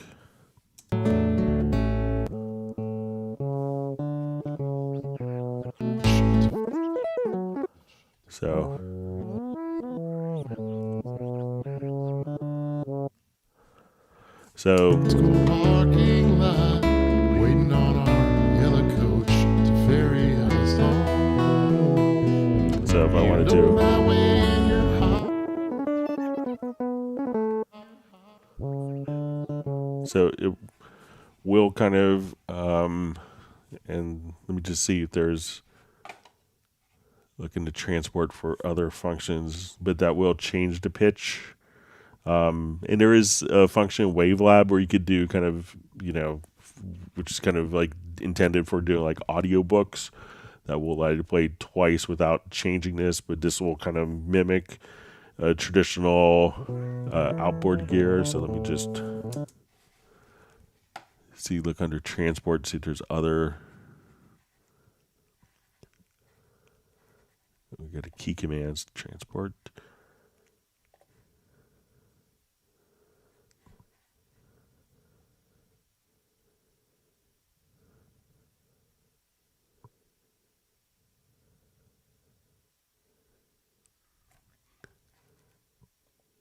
And there's always kind of scrub mode that you could use, but I think this will change the pitch as well. So let's say if we're if you wanted to do that on a single track, you could come over and just like for finding a particular spot in an edit, so you can have that, but it will kind of change the pitch varying based on the speed.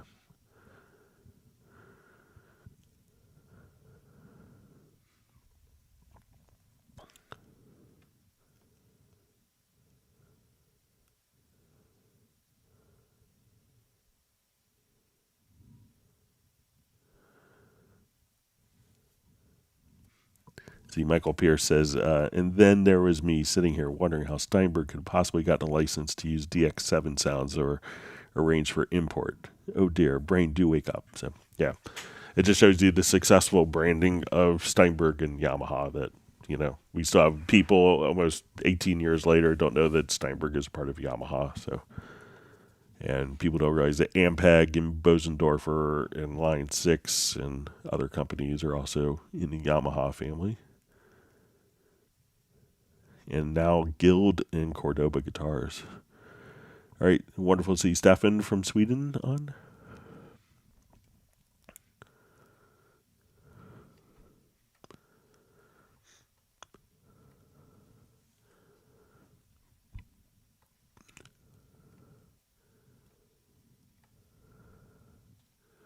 All right, so we have a question from Harry Olive. Good day, Greg. Changing a sample of an event causes Cubase to ask to create a new version. On yes, where is this new version located? The pool window shows the original path of the new version as well. All right, so let's go ahead and show you this. So it's probably going to go into the edits folder. All right, so we'll just do new project.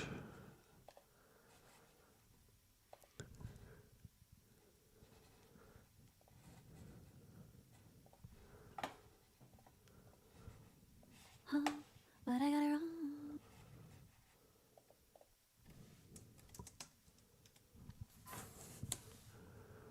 All right, so let's say we have. But I got it wrong. All right, so let's say I want to do. We'll look at our pool window here. Okay, so and let's do a process. I'm going to change my preference here under audio to open the options dialog box. So now I'm going to reverse this audio. So we'll come over here to processes and reverse.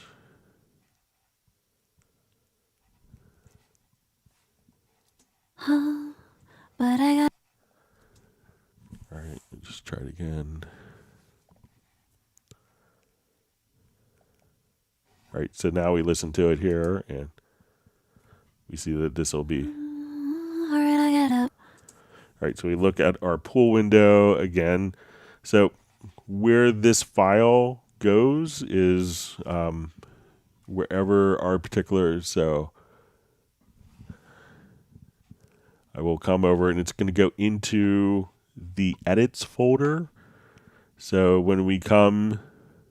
So let's say if I drag this particular file out, we can see that that's going to be reversed, and the original file gets stored in the project. So I'll come to where my project folder is.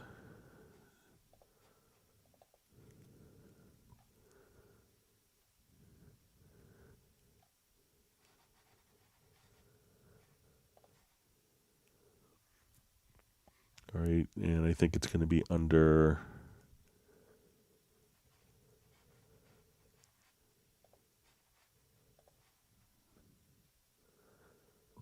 All right, so we can see that the file that that I just carried over was, just created here. So at 242, and that's the original file. So, and generally that will, or if we go here, I'm sorry, into the edits folder. So this is the file that came over, and so that's the file that's been processed, and then as we did that process, the original gets placed into an edits folder. So if I drag this out, we can copy the files to the project folder. That we'll see that that's going to be kind of the original. So check your edits folder within your project. So as soon as you do like an offline process, it will be placed directly into your edits folder.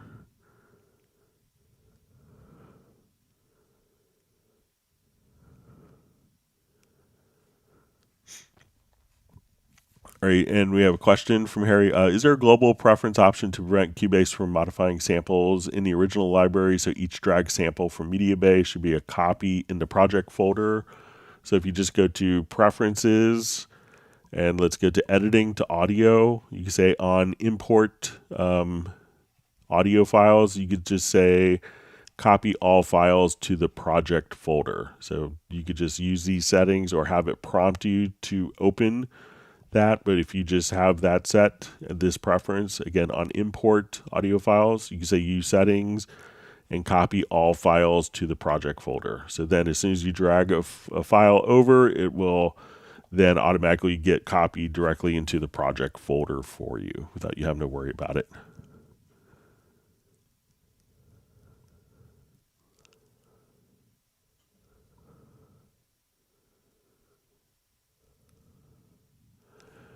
Okay, so we have from Spencer B. When playing chord pads in Hallion, is there a way to get it to play the keys versus the on-note trigger key? So as soon as you have kind of the keys triggered, so instead of it playing the particular like physical notes of the keys, it's actually going to just trigger the note that is triggering the chord pad. So we'll show it to you here.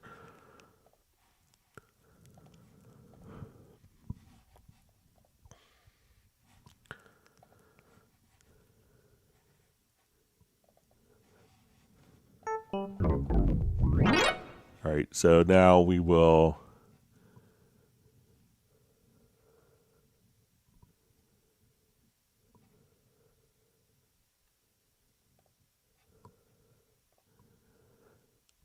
all right, so now we have, let's say, our chord. So if we, as we would play these particular notes, we could, choose to right click and we could assign a trigger note or learn a trigger note. So I'll just come over here. So now as I would just hit the keys on my controller keyboard, at that point we could just take this, and let me just erase these, and I could record the single note.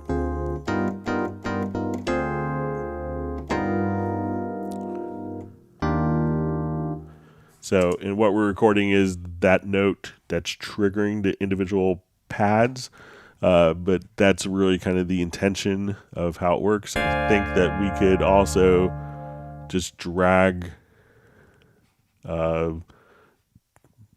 chords from here right into the project window as well if you wanted to.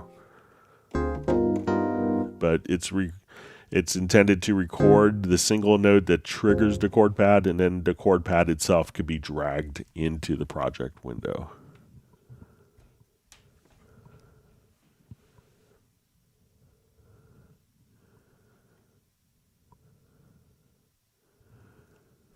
We see Strychnine just says, just got Cubase Elements 12, and once I get everything set and started learning controls, I really do like it. Pretty nice. I heard great things on the horizon, so that's great. And welcome to being a new Cubase user. All right, wonderful to see David M. checking in from Liverpool, as well as John Barry from the UK, from Old England, as he always says.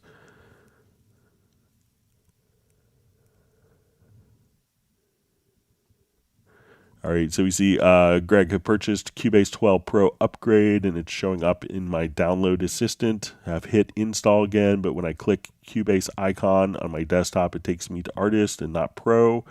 So make sure in the Steinberg Activation Manager, so if you open up the Steinberg Activation Manager here,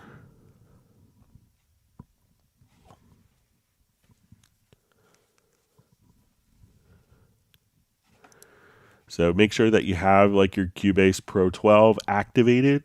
So make sure that you see that activated here in your activation manager. And also when you're there, you'll see here, just make sure that you're signed in. So you may have to just log into your My Steinberg credentials there and check that. And I think you'll be probably okay with that. So it could be that it's just not activated yet. All right, wonderful. So you got your on. Okay, so we have Strychnine asking, how do you get it set up to give you a count in when you record? Okay, so let's say we have our metronome on. Okay, so you can see it right here, and you might have to, like where you see the metronome, and you might have to just kind of bring this over a little bit. So if you hold the left mouse button down, you could kind of expose different options. So if you just activate the count in, so now that we see this icon available, so you might expand it out to reveal more parameters. So you see the count in available. We'll go there, hit record. Now we'll have our 2 bars of count in. Then it will start to record. So without this turned on, it will just go straight to record. And with the count in activated, so look for that little icon. If you don't see it, it may look like that. You see where the 3 lines are, just extend that over to expose the count in icon.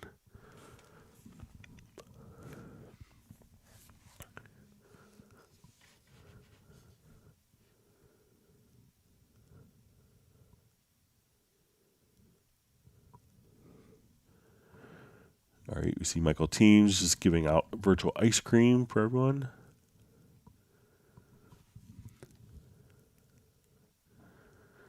All right, wonderful to see Graham Witcher on.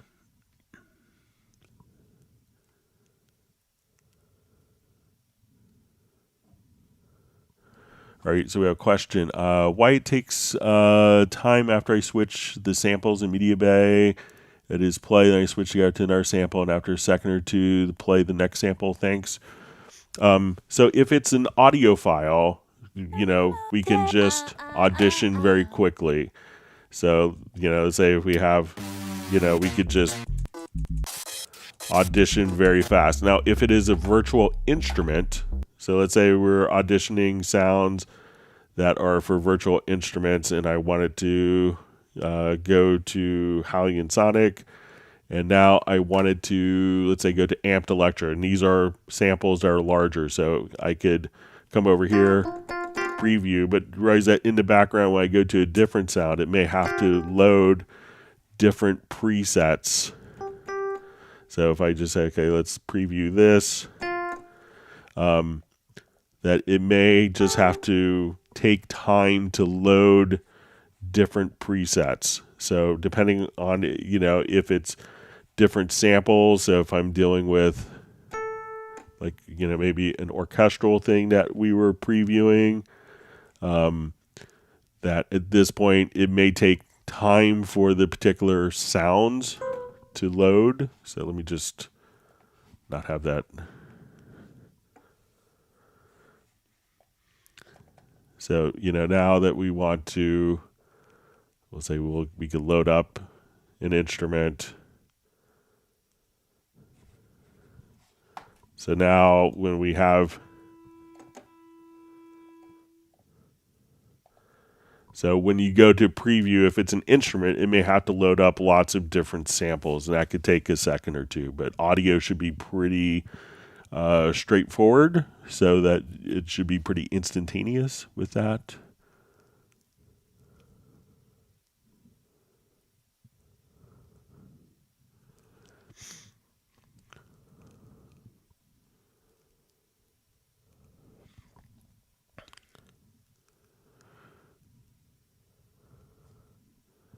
Okay.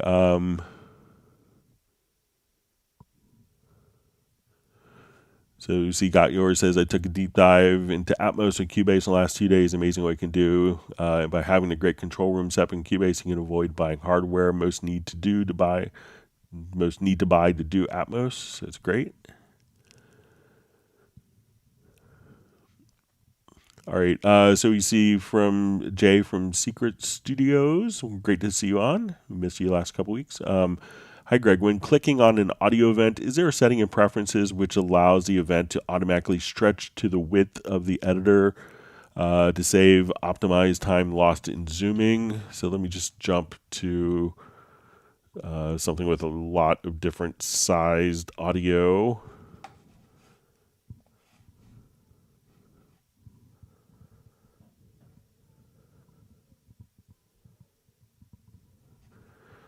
Okay, so let's say we double click and we go into our sample editor here.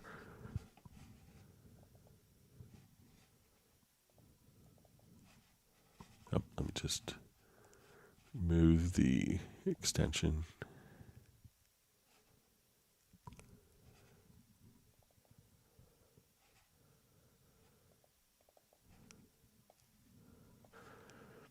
All right, so when we go to zoom, you could have it auto zoom to event. So now if I double click, it'll go to that event and show the entire event. So if I just double click, so when you see zoom here, just auto zoom to event. So if you have something that's very short, okay, I just want to take this little snippet. I would see the full event. When I double click here, I could see the full event. So in the sample editor, zoom, auto zoom to event. So let me know if that works for you, Jay, and hope you're well. Great to see you back on the live streams.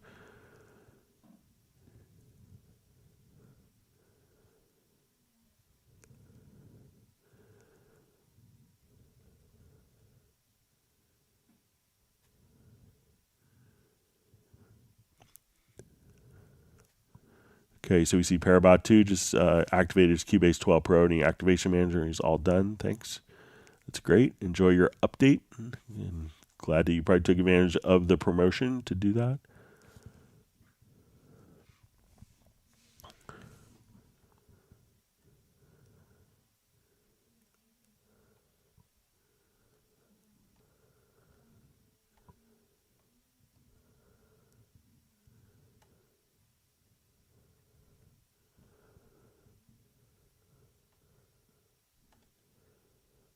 Okay, sorry, my chat field jumped. Okay, so we have a question regarding my previous question about Media Bay. When I scroll samples by mouse, it takes seconds. When I use up and down on my keyboard, all is great and immediate. All right, so say if we're in Media Bay here, so I usually always use my up and down keys. So let's say if we're doing loops, and I come here. So, usually, I could scroll up and down using this. So we have, once and loop is selected, it'll play. So it says when you scroll a sample by mouse, it takes seconds. When I use up and down on my computer keyboard, it's immediate. So maybe I'm doing it differently than you, but I can scroll up and down in the list, but it doesn't select anything until I click on it. But if I just go up and down, that's changing the selection. Whereas the scroll wheel So I'm not sure if I just click here with the mouse, that's selecting the event. And it could also maybe be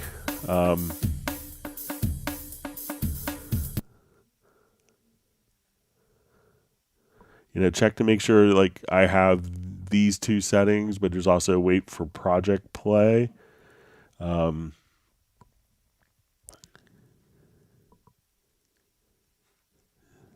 So, and with that, it could be like We'll leave now. until the project plays, it may not play, but it seems like it's working. So I don't select with the mouse scroll wheel, but anytime that I click here or use the up down keys,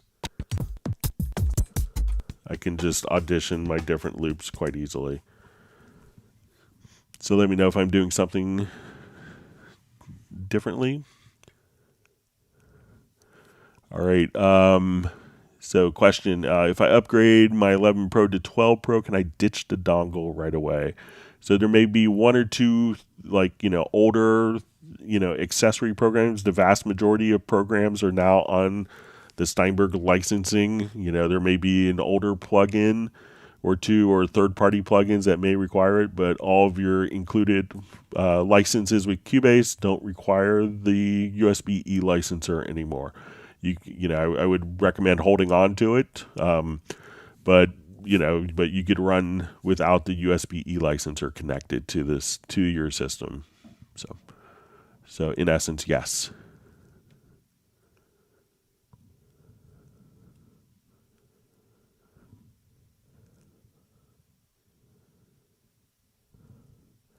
See Graham Witcher just saying, lo-fi piano still needs a dongle. However, I find a Verve piano to be much more fantastic and expressive. I'm going to keep the dongle though. All right.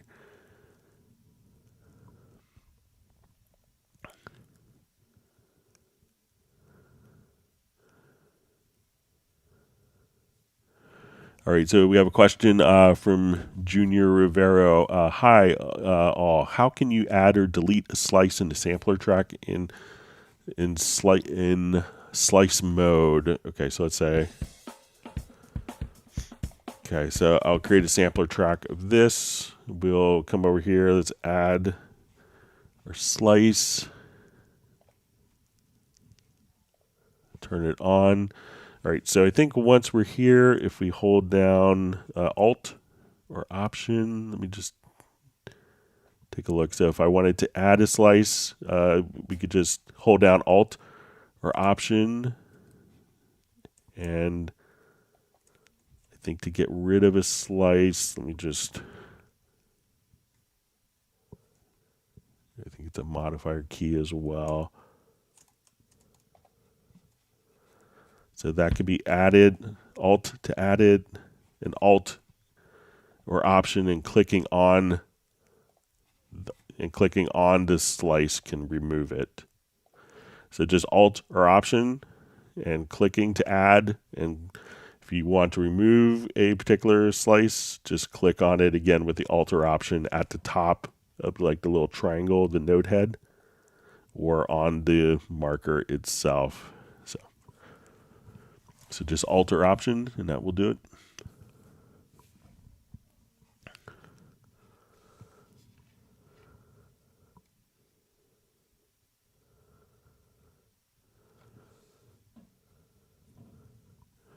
All right, so I have a question. Hi, Greg. Is there a way to transpose a part of the arranger track via setting? You could play part A 2 times, then part B, and part A again, but transpose 2 semitones. I don't want to use the transpose track.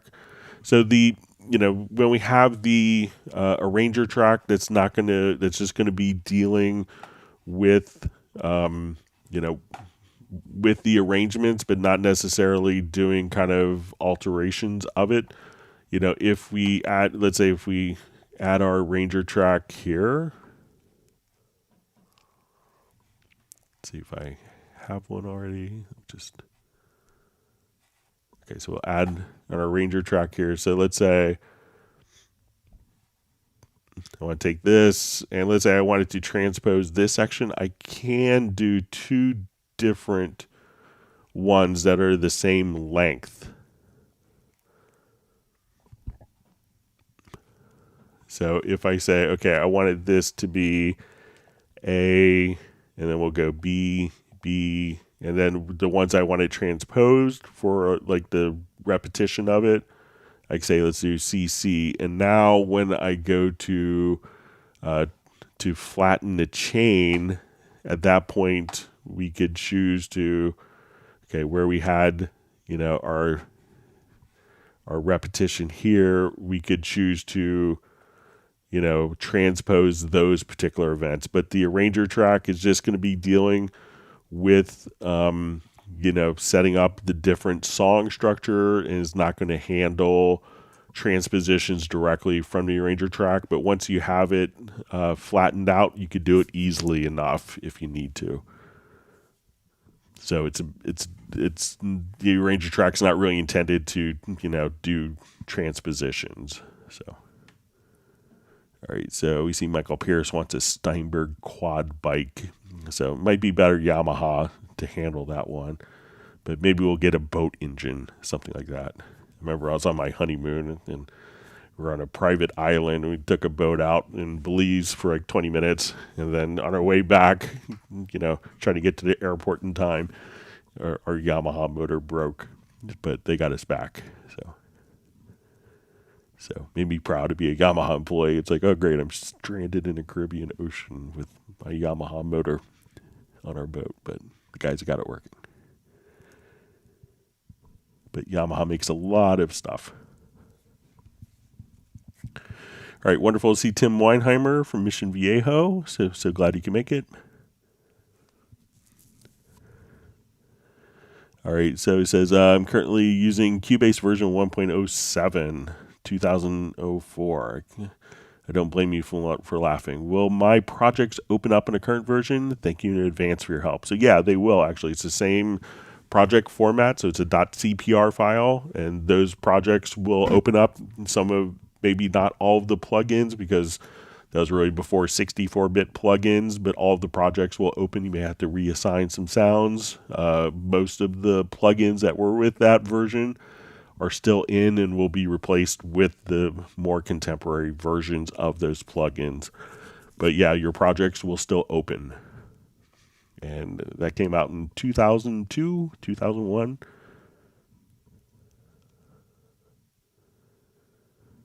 All right, so Tim Weinheimer wants everyone to hit the like button. So we appreciate the appreciation for hitting the like button. That allows us to do these live streams.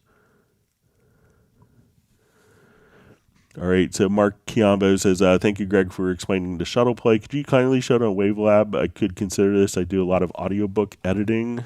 All right, so let's take a look at it in Wavelab here.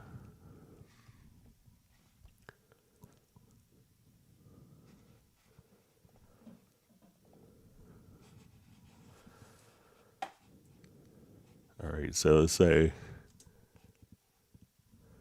let me just check my preferences here real quick.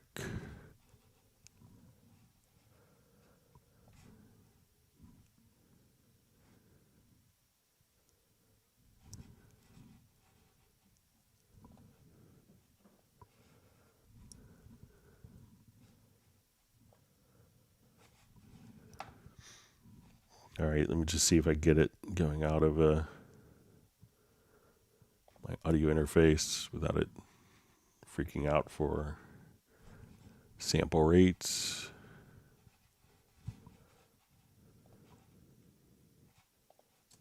All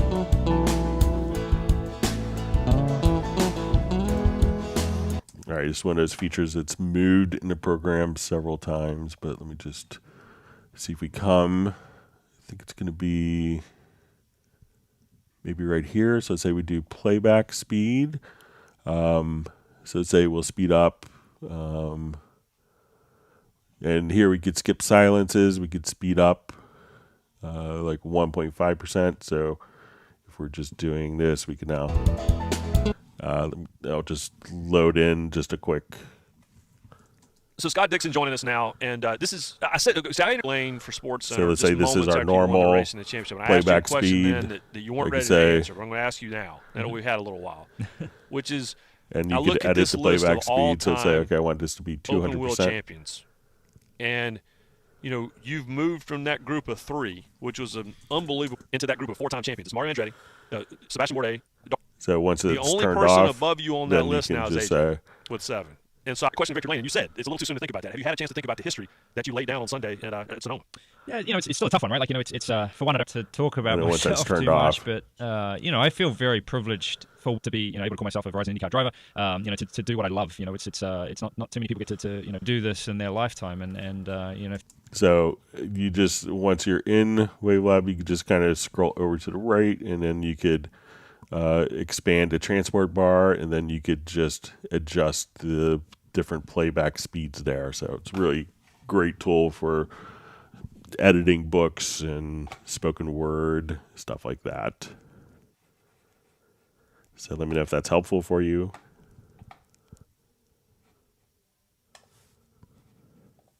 All right, so let me just...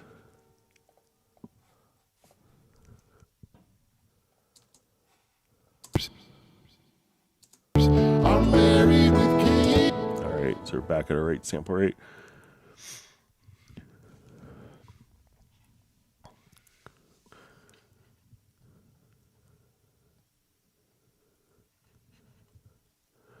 All right, so we see, so a question, can Cubase change the BPM of a music video to sync to remix audio track and output to MP4? So, the concept that we do is, generally we don't want to change the video. We want to change the audio, so we could change the audio, that's with the video file, but we're not necessarily going to speed up the video via the BPM. Most of the time the video is going to stay at the same speed. But once we've done all of our editing, we could change the tempo, but the video will play back at the same time. And then all you'd have to do is come over here and say export video. And then once you export the video, at that point, you could export it with it. But the intention is that the video would play back at the same speed, and you change the tempo of the audio, and then embed that within the particular video.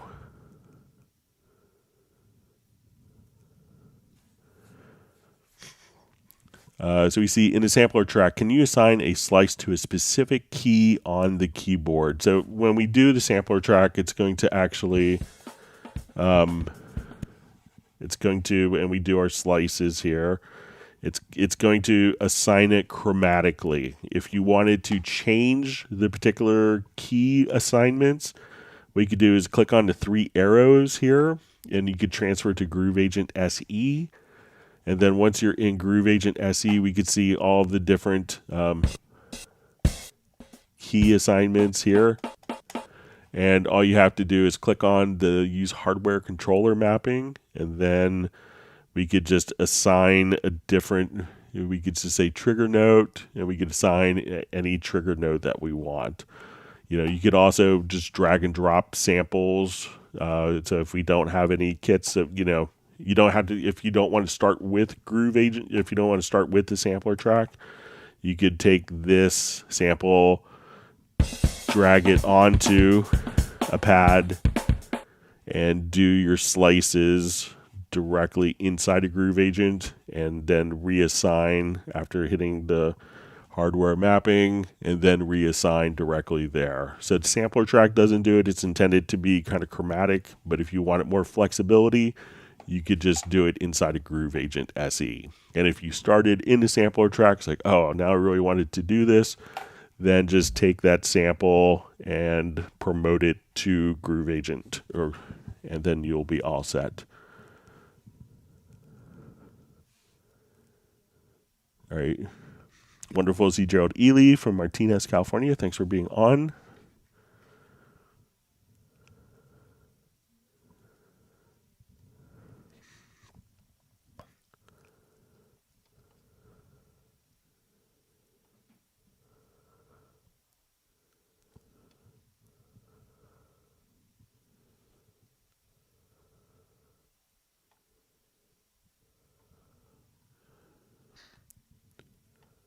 All right, sorry, my chat field jumped.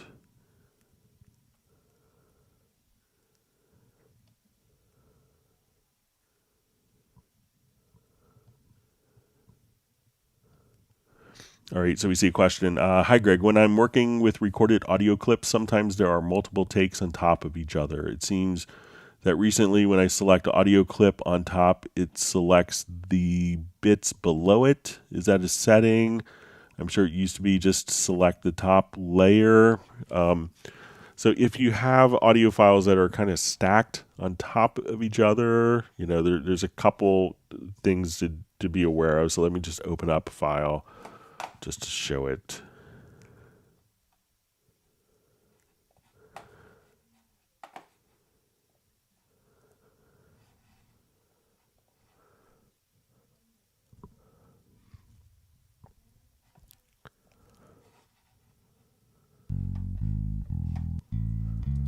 Okay, so let's say we have multiple audio files that are stacked on top of each other, and you see that when you have these diagonal lines, that indicates that there's files underneath.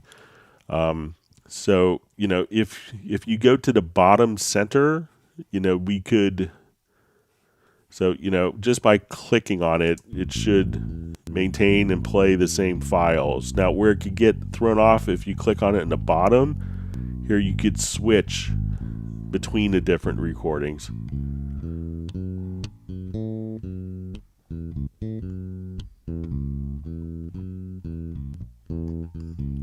So make sure you're not doing that.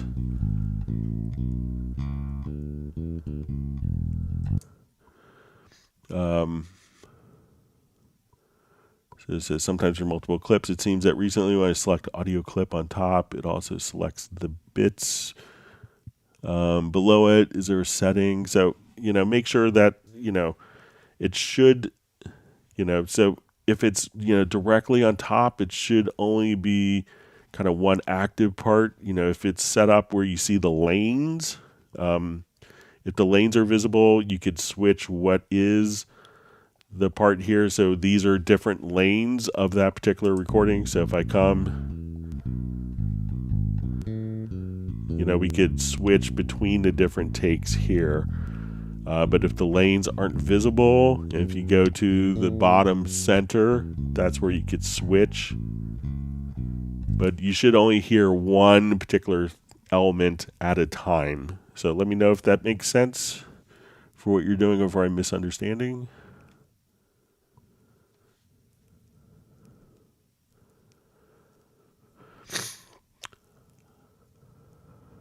All right, so we see from Andy ask, here's a simple one I can't figure out. How to easily set the key editor to snap to bars. I don't think I fully understand the quantize features either. All right, so let's say we have a key editor. All right, so it's really just, if you want to snap to bars, let's say we're doing this. So you'll see the grid setting here. And then once you go to, all right, so when we come here, so let's say, we go to our quantize value. So I'm just going to set this to 1. So now as I can't really place my cursor anywhere between, I can't move notes in between.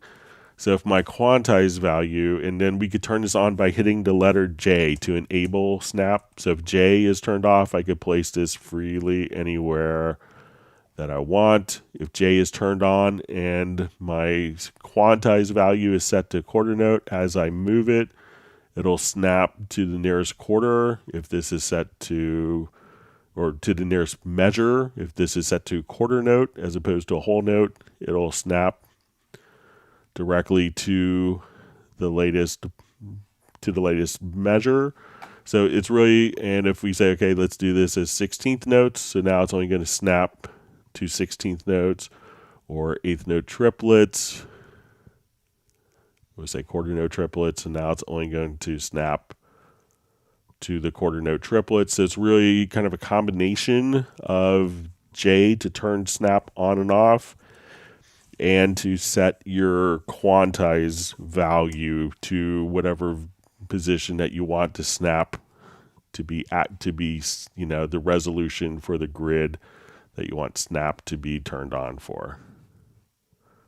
So let me know if that helps, Andy.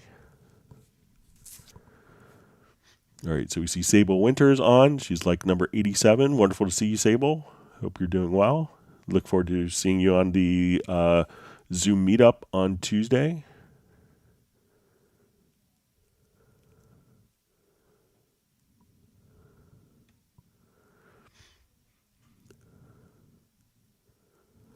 All right, so we see Mike asks, hi, could you please explain how the solo works with tracks with sends?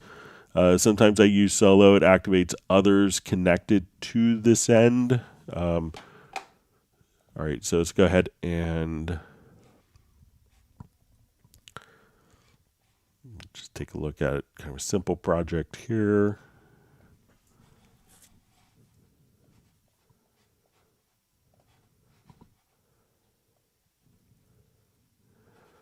Okay, and I'm just going to revert this as I probably destroyed it earlier.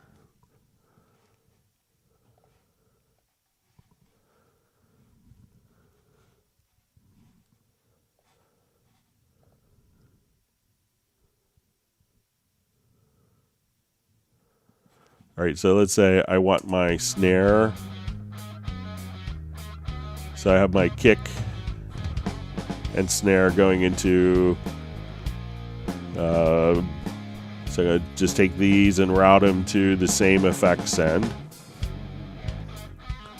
So I'll come here and let's put it on.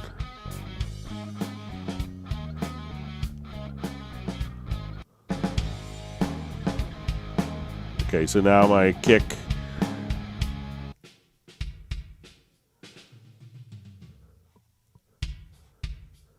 So when we do this, we're always going to hear just, the elements that are. So when we are doing this, we're going to hear the, so we hear the kick, but we also hear the reverb of the snare. So let me see if I go. And let me see if Pre-Fader may make an adjustment on this. So. But that is, the sound that's coming through. We will hear the snare as well. So let me just.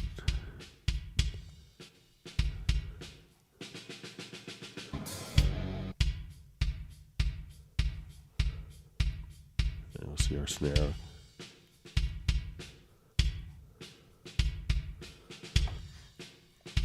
So, what it is, it's, that reverb is still going through and playing back the snare as well. So let's say if we.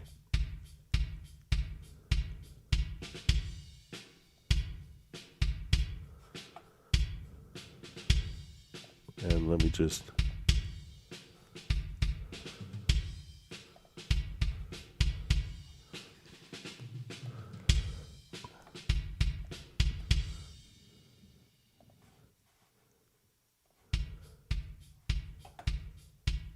So, and I think if we just have this kick going, all right, we'll have our snare come in.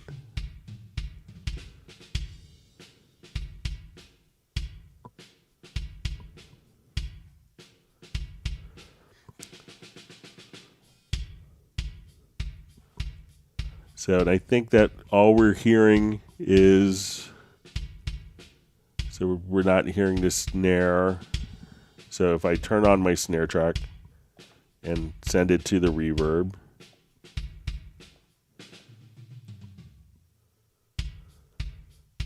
so that's just the snare track that's bleeding through. But now if I solo my snare,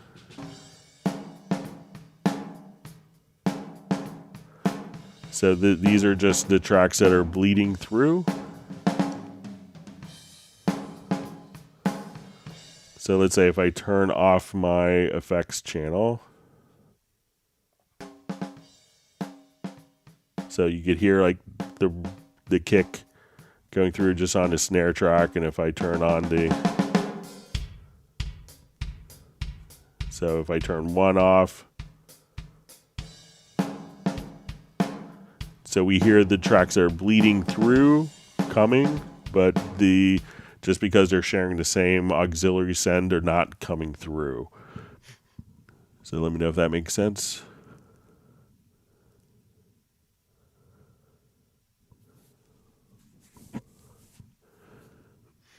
All right, so we see from a question from Mayberry78, is it possible to set up a shortcut to particular scaling, vertical size on the main editor window? Okay, so let's say,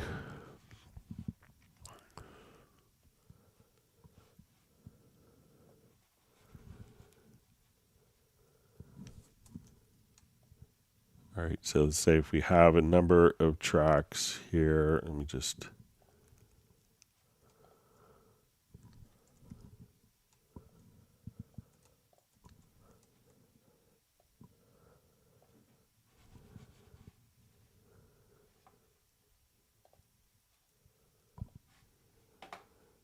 all right, so I think maybe if we go,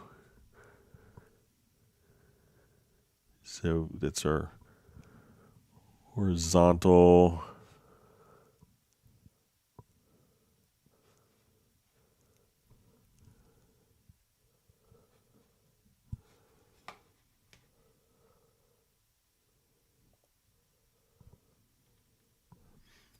All right, so let's add this. All right, so we'll say small height as a preset. So let's come over here.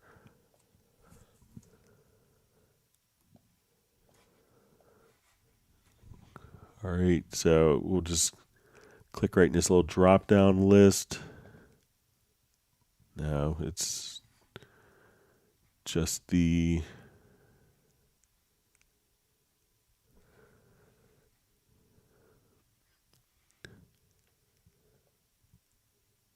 okay, so maybe over here. So let me just set this up again.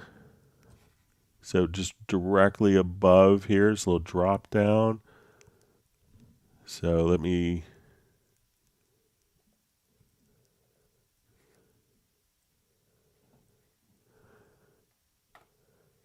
so we could zoom tracks full.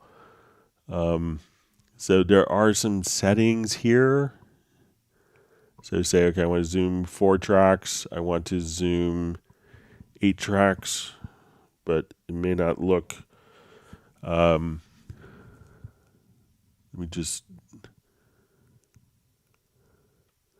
So try over here, and again, you can see just this little where you could just view all minimal.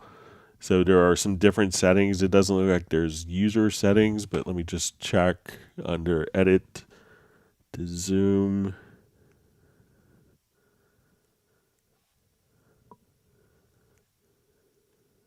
So, but check right here, and that may get you what you want, you know. So again, just right above this little scaled zoom here, that you could just kind of make your tracks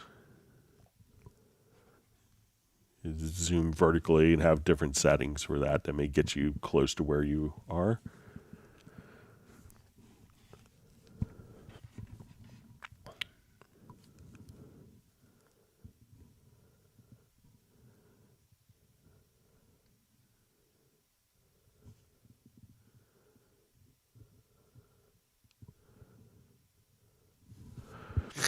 All right, so we have Johnny Lizard says, hi Greg, I have Wavelab Elements too, but I cannot load Supervision from Cubase 12 Pro inside Wavelab. Why? You know, because the plugins that come with Cubase, you know, are kind of, you know, fixed to Cubase, but I'm not sure which version of Wavelab Elements you have, but, you know, Wavelab does have Supervision, so say, I'm not sure if I have Elements installed. Let me just check.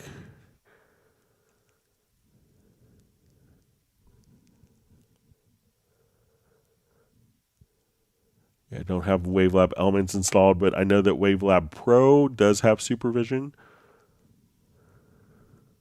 and there might be like a cut down version maybe in Wavelab Elements. But realize that a lot of plugins, like we can't run Wavelab plugins in Cubase, etc. They'll be kind of fixed towards the particular application. So if we are, playing back,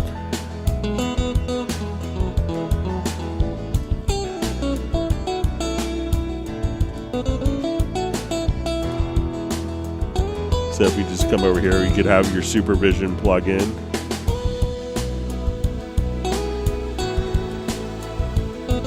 So with Wavelab 11, I'm not sure if it's in Elements to be sure, but I know in Wavelab Pro that you can have the Supervision working inside of Wavelab.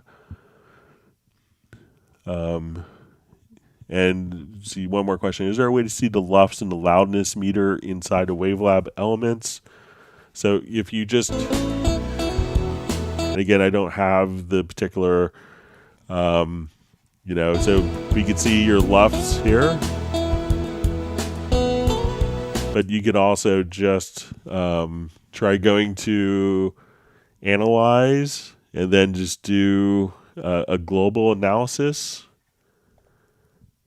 And at this point, you could see, and I think that this is in Elements, but you could see what your RMS loudness is, or we see EBU R128, that's also the LUFS loudness, that's loudness units there. You could see it there. So try going to Analyze and do a global analysis, and then I think you should be able to see that, but you could also see it directly here in the meter at top. But I don't have Wavelab Elements just to confirm that those are in there.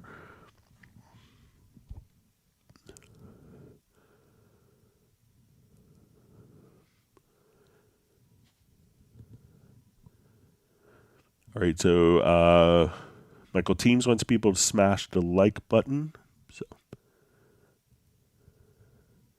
see, Michael Pierce has to dash for a little bit. Hopefully he'll be back before the end.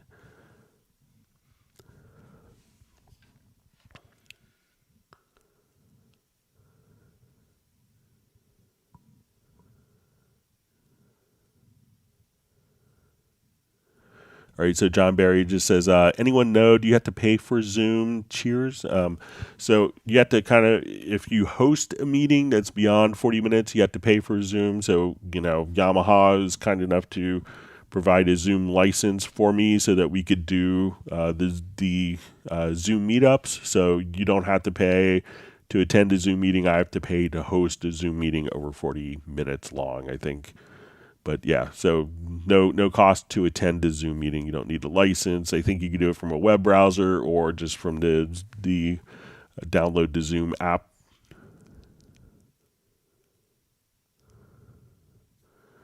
All right, we have a question. Your recommendation, where to find the best tutorials to learn composition/transcription elements of Pro 11? So, there's probably the best sources, going maybe to CubaseIndex.com.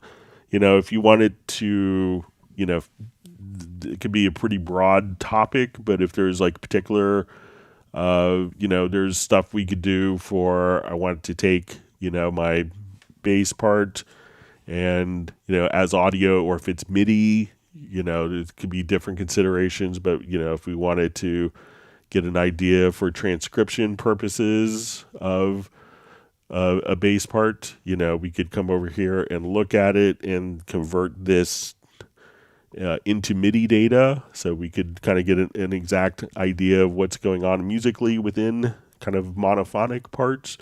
You could easily do that for audio, where we could take, different audio. If you're doing kind of compositional stuff, we could take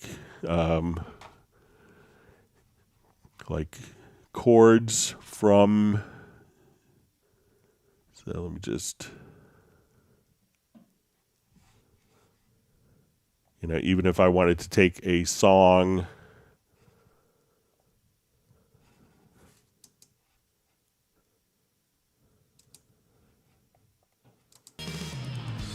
and I don't know what chords it was, I could add a chord track and drag the audio file down to the chord track and have it tell me the chords for us automatically, which is pretty slick. So we could just kind of come over here and it will just tell you the chords. So that's always a great feature. But if you have like particular questions, be happy to answer. But there's there's probably 1,000 different little things in Cubase that could help with composition and transcriptions.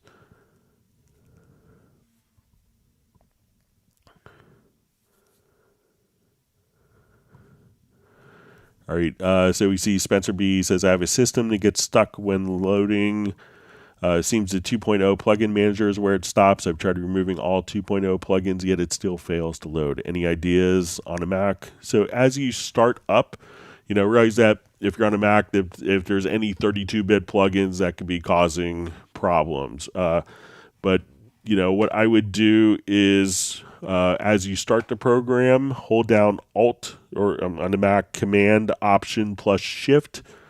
So start the program, and as it's booting up immediately, give it like a tenth of a second. As soon as you start the program and it's starting, hold down Command, Option, plus Shift, and then you'll get do you want to open the program without third-party plugins?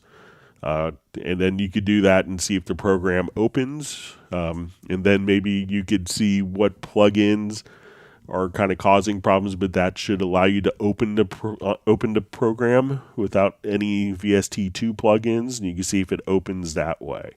And then it's going to be a VST2 plugin. And realize that VST2 plugins could be scattered anywhere on your computer.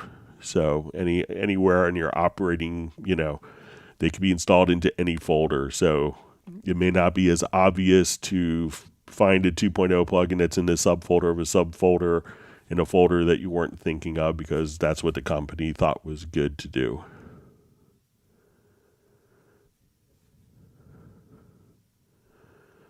So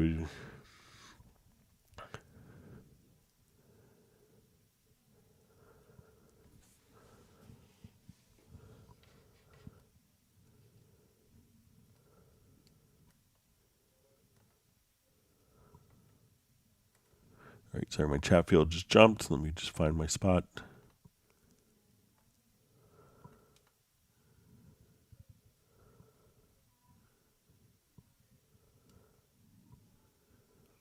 Yeah, and as far as just see a comment on the Zoom, so we'll provide, if you want to email me in advance, I could give you the Zoom meetup details, the invitation, or if you will give it out on the day of the live stream as well. We'll post it in the comments field during the live stream, but you could also email me in advance.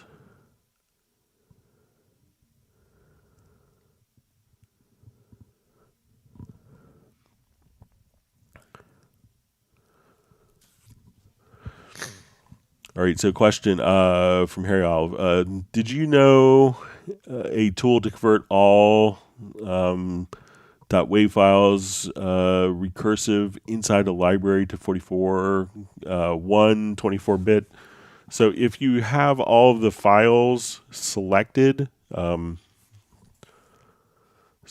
they're all in a project, let's see, let's just take a look at Media Bay, see if we could convert.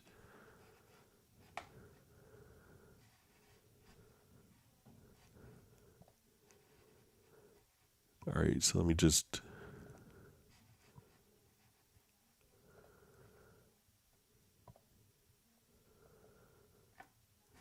All right, so let's say if I wanted to.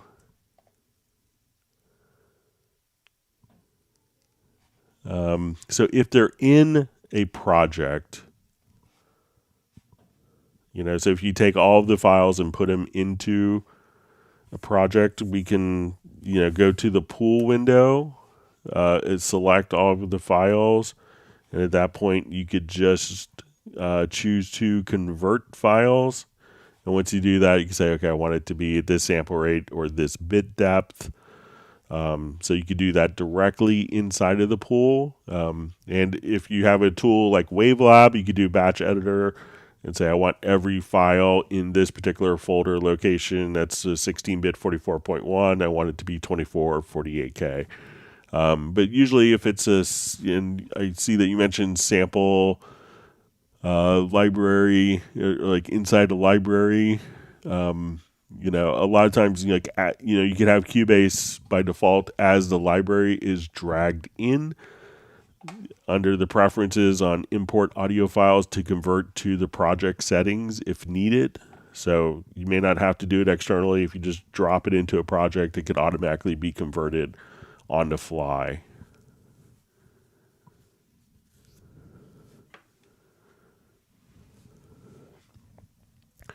See, Mark Chiambo says, oh, that play speed function in Wavelab is what I've been looking for. So yeah, you can always get Wavelab to do that as well.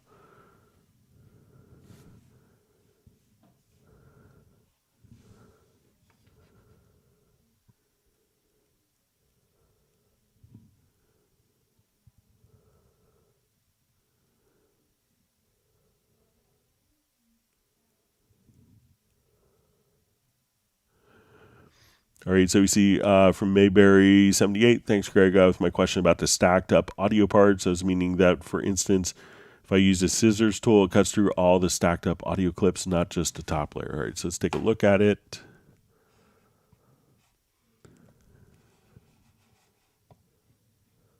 Okay, so here I have stacked audio files. All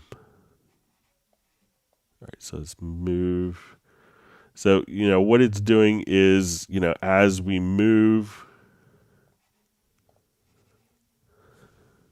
and let me just make sure I have this set up. Let me just make sure the project is active.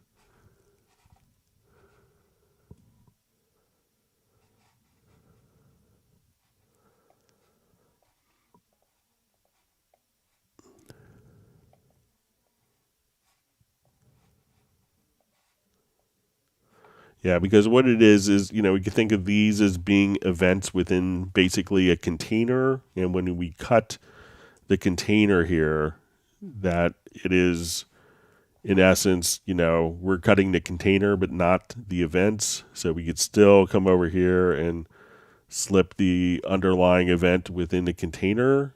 But, you're not cutting the event per se, but you're cutting the container. Now another way to approach this might be if we select it and then go to audio, and let's see if we turn it into a part. So now as we cut, it's still, but we could go into the part editor. So if we wanted to just come over here, we could see everything kind of laid out for us in a part editor. And then once it's in a part editor, these can all be kind of cut independently. So, but realize that you're kind of actually cutting like the box, and then you have contents within the box. So, but the contents are still there, but the box may be cut and divided.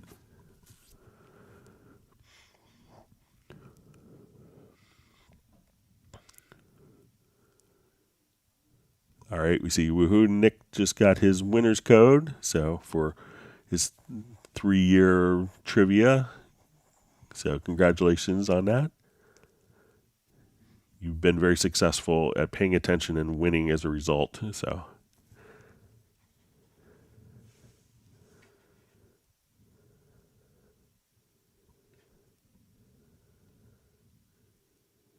all right, so wonderful to see Spike Williams checking in from Wales.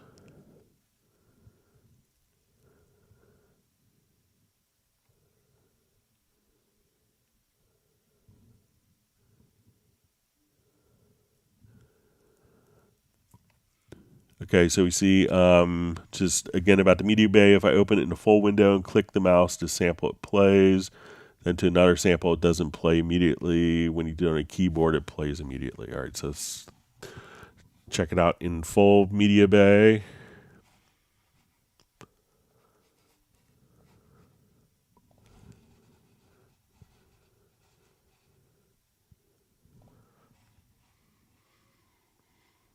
right, so let me just...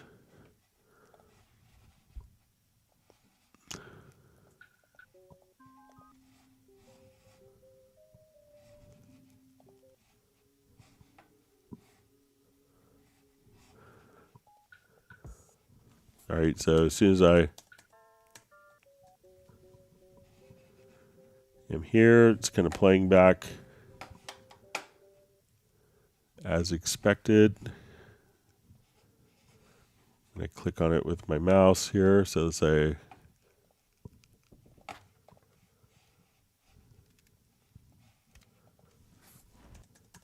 it's really the same response for me, but let me know if I'm doing something differently than you are.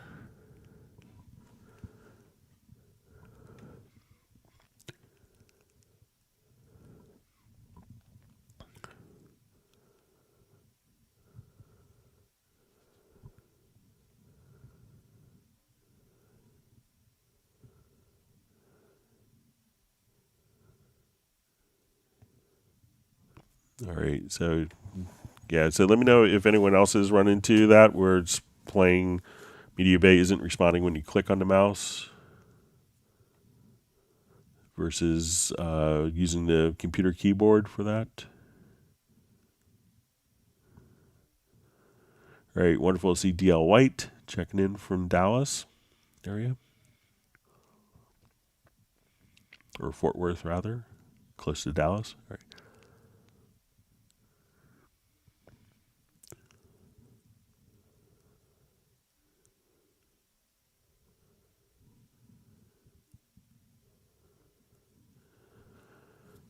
All right, so we have a question. If I copy project folders to my new PC, will the project lose track of where the files are?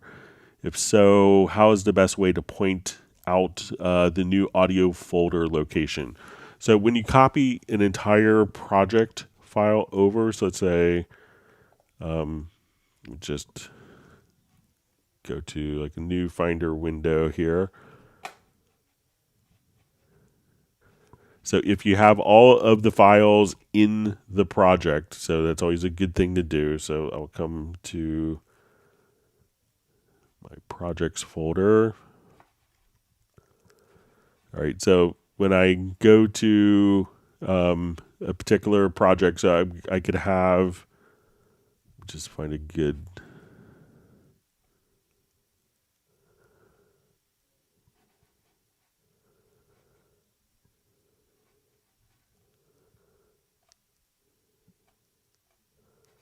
All right, so let's say if I want to go to this folder, so we could have kind of our project folder. So, this is my project folder. If I copied everything over to the new location and I open the project from this location, it's going to look for all of the audio and edits and video files at the same level. So if this relationship between the audio folder, the edits folder, a video folder being at the same level as the project folder, it's going to look at that level first to look for all of the audio files. And if all the audio files are there, the project will open up without any incident. Where it gets into problem is if you have audio files are located in different drives, in different locations. Like if you drag a loop over, but you don't have it put into the project audio file folder, then what you need to do before doing that is go to your pool menu and just say, okay, we're going to go to our pool window, and you need to right click and just say prepare archive.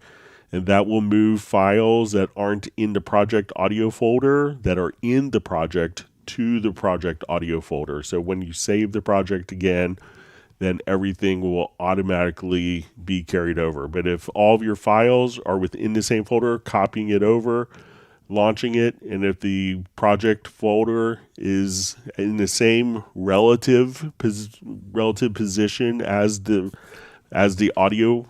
project, the edits folder, the audio folder at the same relative position to the project, then you won't have a problem. That's where it'll look first.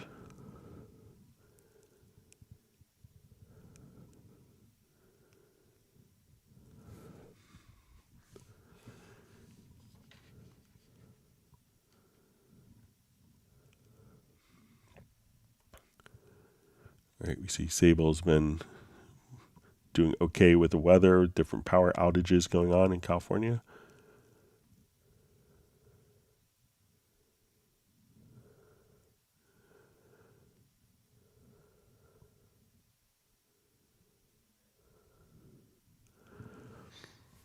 All right, so we see question. Hello, Greg. When I want to render, I get this not enough disk space available. Greetings, Nest. So it's probably indicating that maybe, so let me know if you actually have disk space available. So sometimes, usually that message comes up like when your hard drive is kind of full and it's indicating that it doesn't have enough space to write the file. Generally, it's going to write it at the, within the project folder if you're doing like render in place functions. So if you're doing, render in place, so if you could let me know if you actually do have, enough space. If not, if you're doing the render in place, try changing the file location, the file path here, and choosing a different drive and see if that allows you to do it. And it could also be that maybe the project folder is write protected or it's not set up to be, so where it's, not allowed to create new files into that. So check to make sure that the folder that the project in is not write protected, and within the render in place, choose a different path for the particular files. All right, wonderful to see Lawrence Koch checking in from Rhode Island. Glad you can make it today.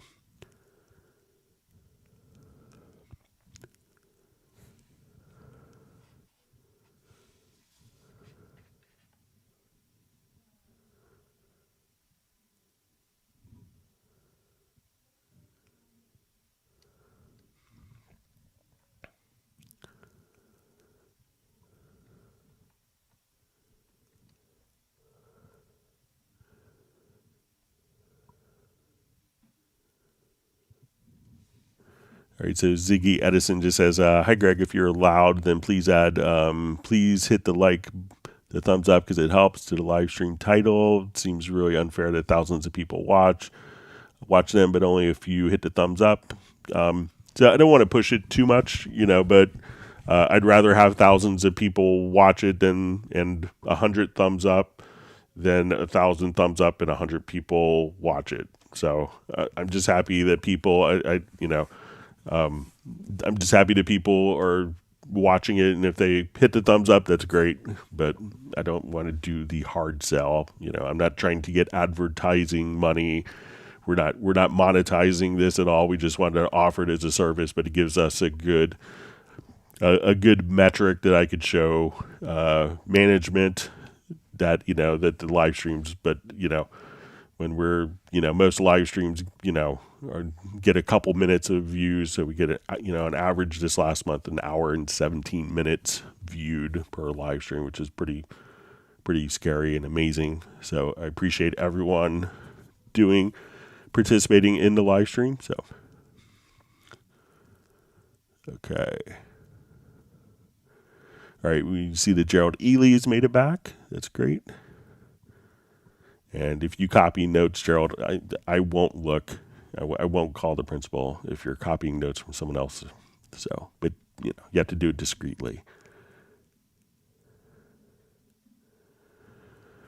Okay, so we have a question. Hey, Greg, Cubase Pro 12. Can you go over the procedure for moving the Steinberg library to an external hard drive and removing them from my internal drive? All right, so you're going to have a utility called the Steinberg Library Manager. So, and when we open it up,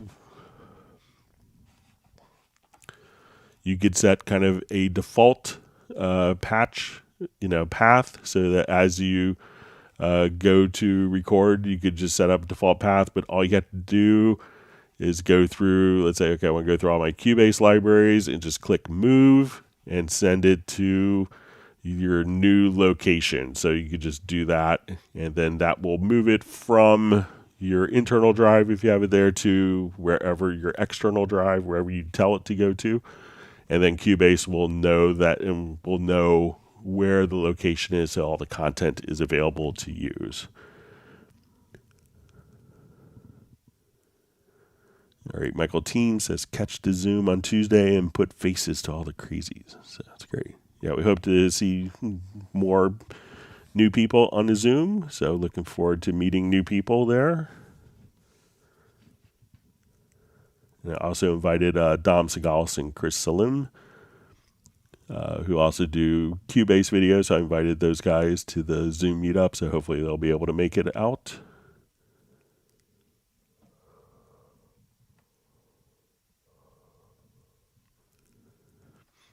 All right.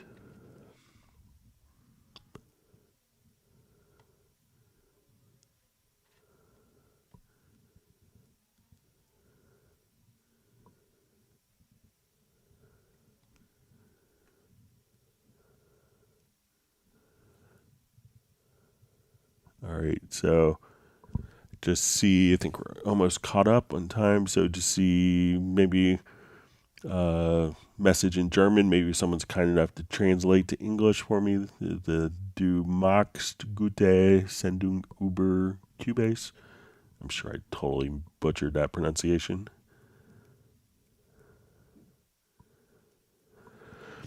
All right, so we have a question. Hi, Greg. Is it possible to choose certain tracks to not follow the chord track while others do? So, yeah, so all you have to do on the MIDI part is, for each track, we could just come over here and tell it to follow chords or not. So if I have, let me just jump to a project that has some chords in it, or chord track.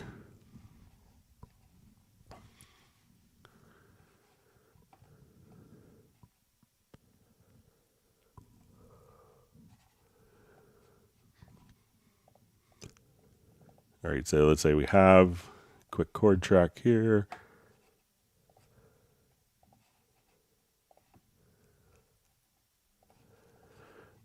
Okay, so now when we go to the inspector of a particular track, we could go to chords, and you could tell it to follow the chord tracks or not to follow the chord track.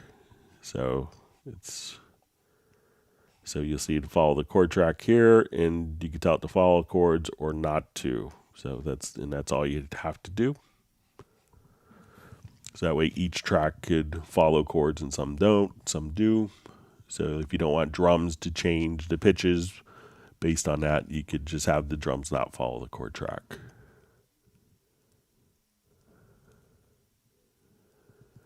All right, we see Graham Witcher had to leave stream, so thanks for joining us today. Glad you can make it.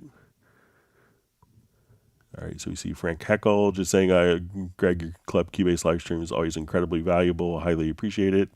Thank you for the kind words. I appreciate that. And hopefully, people get to learn how to use their Cubase better. So, okay, so thank you, Jazz Dude, for the translation. So.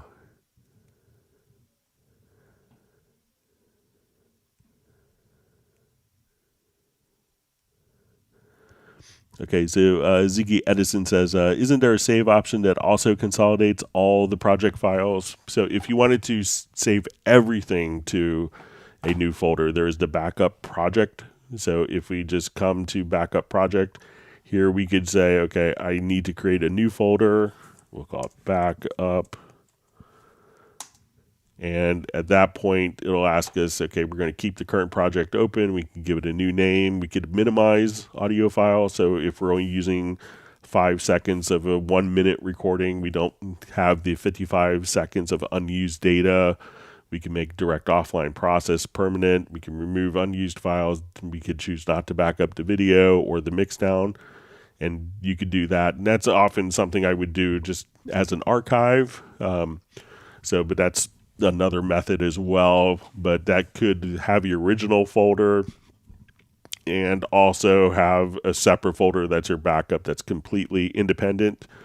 So that's a great tool for that. If you're handing off the project to someone or putting it on, an external hard drive or putting it on a cloud for archival purposes. But if you have like 1 or 2 files that are, and you're pretty good, otherwise you have 1 or 2 files that just need to be moved, the prepare archive function works really well for that.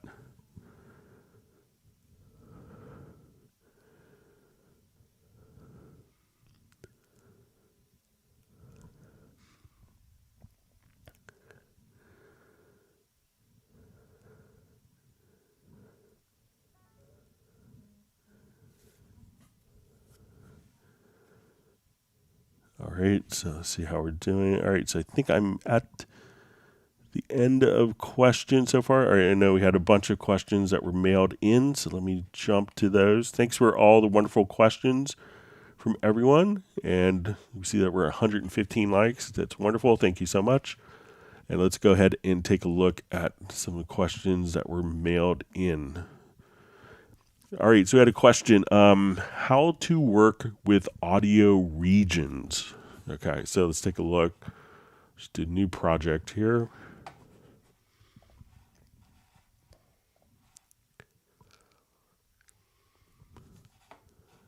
And I'll just import a quick audio file. So, and this is like really good for, if you're doing like, interviews for radio or TV. There's a lot of good uses for this. So let me just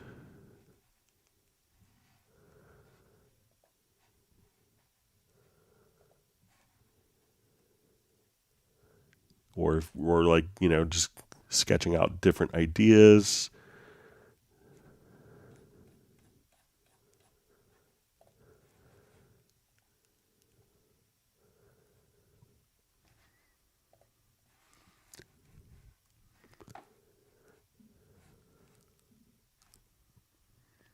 All right, I'm just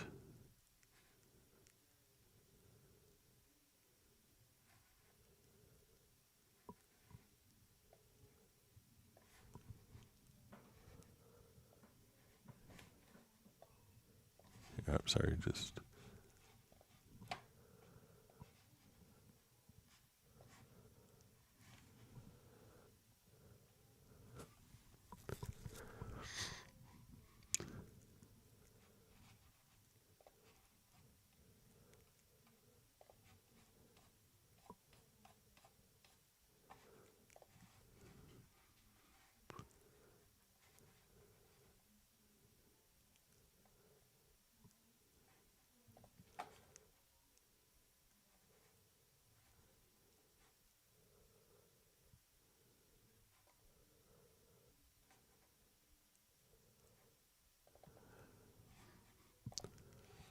okay, so let's say we have So Scott Dixon joining us. let's say we just wanted to have we have our audio file and we want to start working with regions a little more exclusively. So let's say we're going to come to our audio, and one of the things that we want to do is just to make sure that we have in our little setup window here that we have regions active. So let's say, we're listening to an interview that we need to cut down for a soundbite. So we'll go ahead and listen to it. Ask Graham and Juan. We actually make. So Scott Dixon joining us now, and this is I said. So Scott Dixon joining us I'll now. just take off and the loop. I interviewed you in Victory Lane for SportsCenter just moments after you'd won the race in the championship. And I asked you a question then that you weren't ready to answer, but I'm going to ask you now. That we've had a little while. Okay, so let's say, okay, we just want to do, like, this is our introduction. So let's say. So Scott Dixon moved from that group of 3, which was open wheel champions. And, you've moved from that group of 3, which was an unbelievable group, into that group of 4-time champions. It's Mario Andretti, 7. And so I asked you that you laid down on Sunday at Sonoma. All right, so let's say we'll take this and we're going to just click here and we're going to add a region. And we're just call this like intro question 1. All right, so now so we could just kind of take little different regions. We can say, okay, this is a region, and we'll say answer to, race. Then we could take a different region and say, mic problem.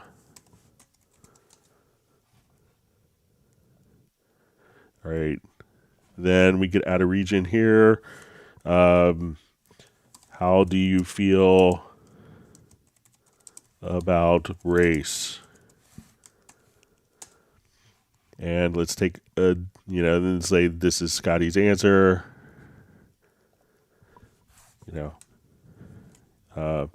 We'll say, everything works out.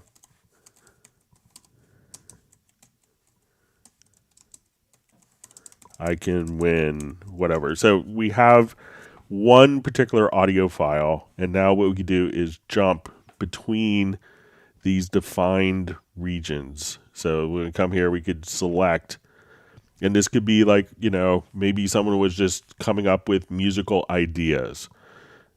So once we go into our pool, and again, we could just hit Control or Command plus letter P, we could see that we have this little plus sign, and now we could see all these different regions. So if I wanted to now assemble and say, okay, this is, this particular file, and let's make our pool.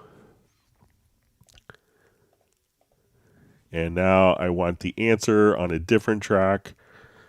I want to come over here. Okay, this is the question. This is our answer. So we could just come over here and have our different regions. Now, once we have created our different regions, and we see, okay, that these are really a subset of the audio of this longer audio file. So if we wanted to turn these regions into their own separate, distinct audio files, what we could do is select them, right click, and then we could go to,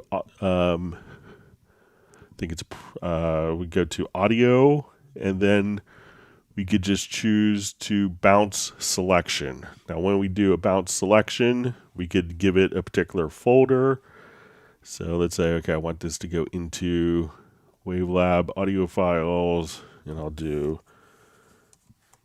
delete.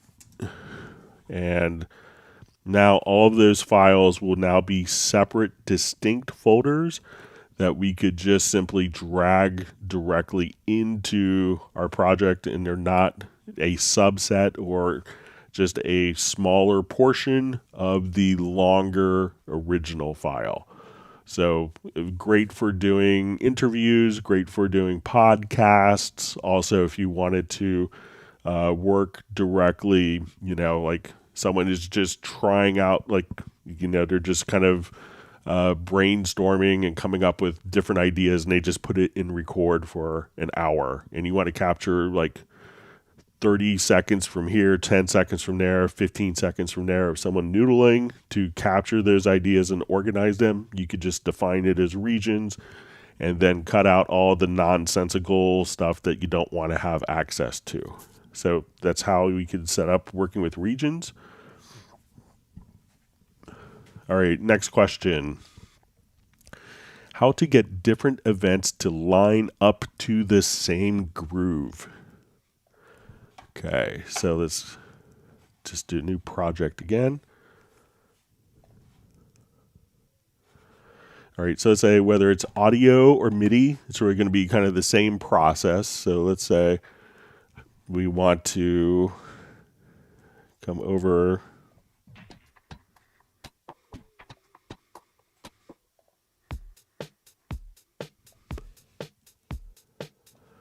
Okay, so let's say we have this as our drum loop, and we'll have this in musical mode. So, and let's find a different loop with a different type of groove on it. And we'll just say, let's find some bass parts.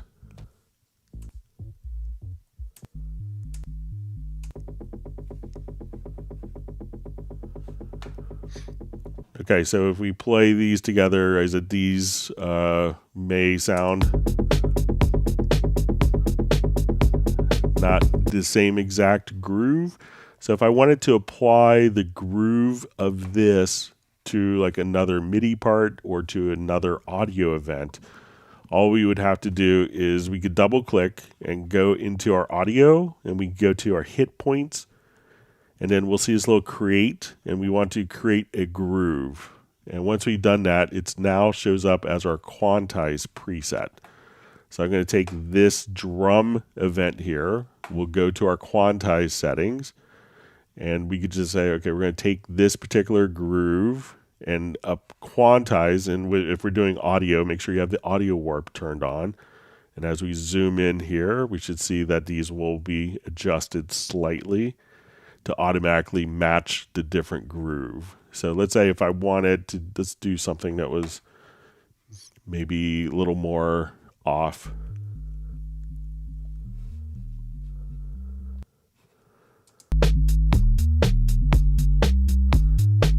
So again, if I just come over here, this is our active quantize preset.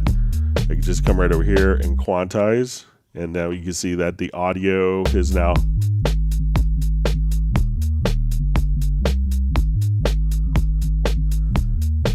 or if we wanted to take like even something that was more keyboard oriented, we could just come over again to any different audio. So let's say, okay, let's see if there's...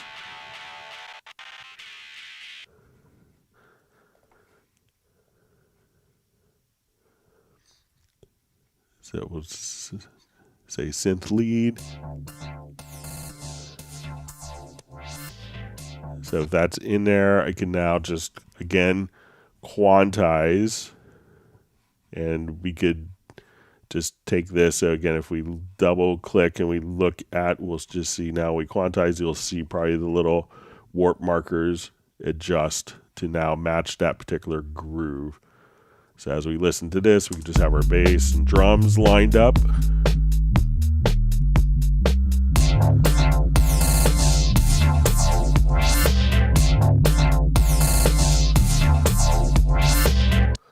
And that way you could kind of carry the groove over, whether it's audio to MIDI, MIDI to MIDI, MIDI to audio. And if you have a MIDI event and you wanted to make kind of your own groove quantize preset of that, all you have to do is say, okay, we have a bunch of MIDI notes to get the groove in.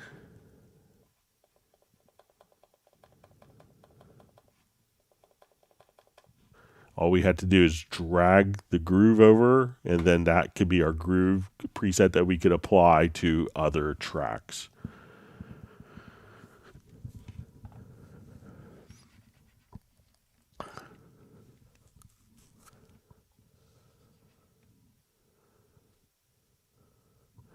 All right, so we see a question. Hi, Greg. Thanks a lot for taking the time to cover these questions on Tuesday stream. Do you know if there's a command that could apply a level send only whilst the pad is held, i.e. when I take my trigger finger off, it's disabled or goes back to the bass level? What I'm trying to do is to add piano spikes in dub reggae, sudden heavy reverb, and then back to subtle. My current workaround is to use two pads. One increases the signal and the other takes it back to the subtle level. All right, so let's take a look how we can do that. So let's say if I wanted to do... maybe we could just do it on this drum part if we slow it down a bit.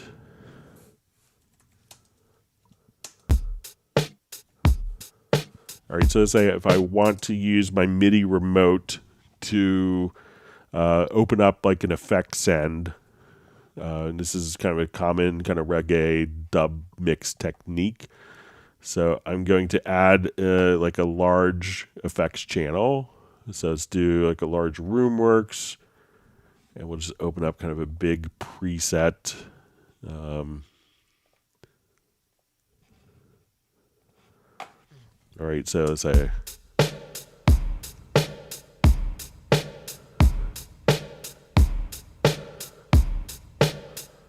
All right, so let me just set this mix level.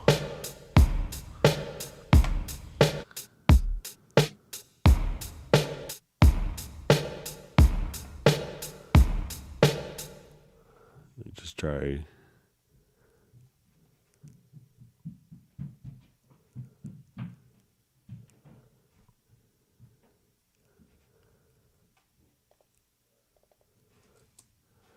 All right, just try a different preset here.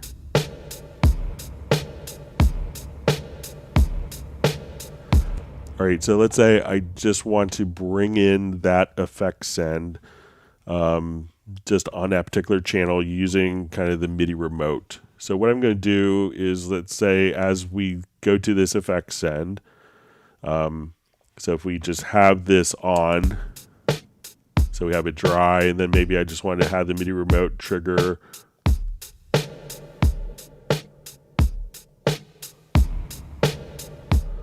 So what we're going to do is say, okay, this is on send 1. I'm going to go to my MIDI remote, and I'm going to just come to my untitled page here where I set this up. So I'm going to double click, and we want to go to selected track, to send slots 1 and enable.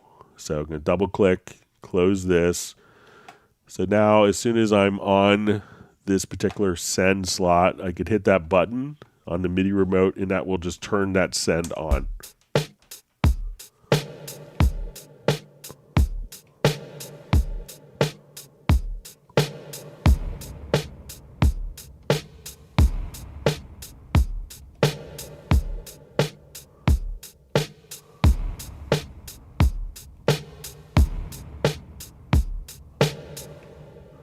So that way you could just use, instead of having to use 2 different controls, you could have one reverb that's always on. So as soon as we do this, now if we wanted to set this up for toggle, let's see, I think we could get that.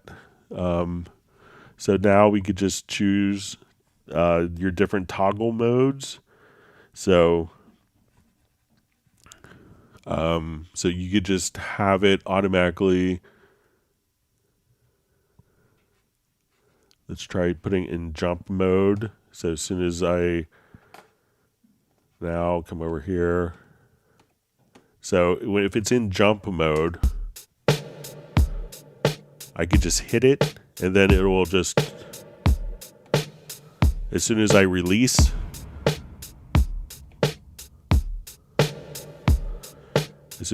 the pad, it turns off.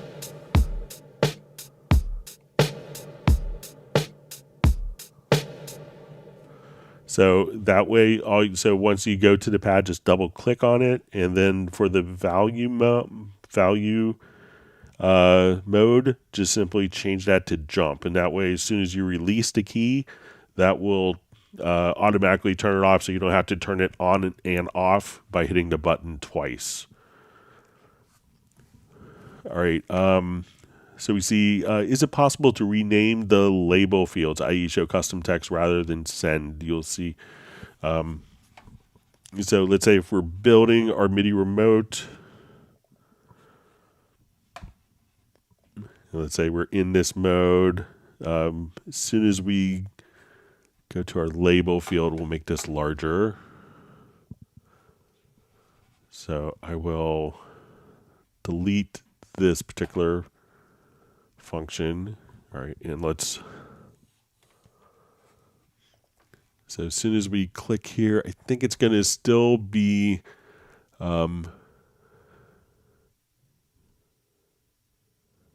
yeah, so I think the label field is still going to actually indicate what is actually on the particular event to show that. So I don't think it's customizable yet, but I'll make sure to kind of pass that along because a couple of people have had that feature request.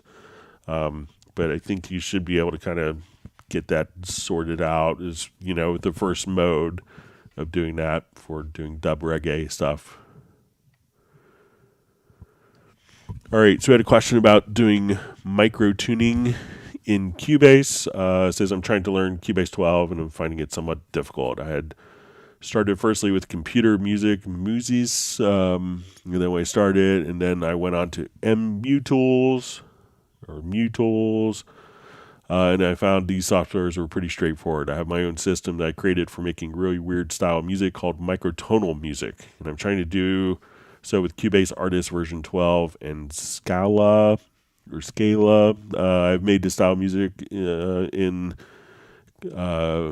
Music Muses and Mutools before. Typically I do one instrument at a time, and I microtune 12 ET.mid files and using it to retune MIDI file function in Scala to do it. Then I put them on a special place on my hard drive. After they've been microtuned like this, I put it back into Cubase 12 and add instruments and effects, etc. I know how to do this, but I need for someone to show me the basics of Cubase 12 and how to show me how to apply inbuilt instruments, Hallian and Contact to the now microtuned inputted MIDI. Okay, so a lot of times when we are working on particular instruments, I'm just going to add a quick chord track, just get some notes in. So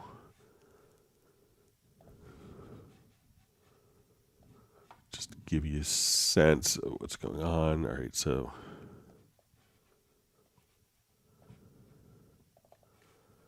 we'll do it in the key of F. All right.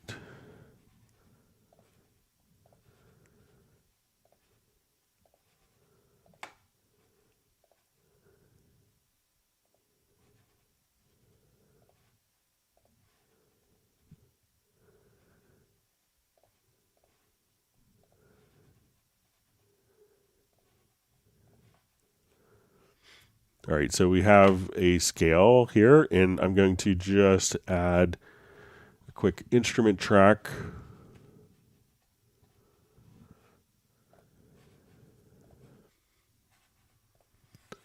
And we'll just do this with Hallian. So I don't think that Contact will be able to do this, and but I could be mistaken. But if that's the case, then it's kind of just a limitation of Contact. But I can tell you that Cubase can do this. Let's say we want to do just quick.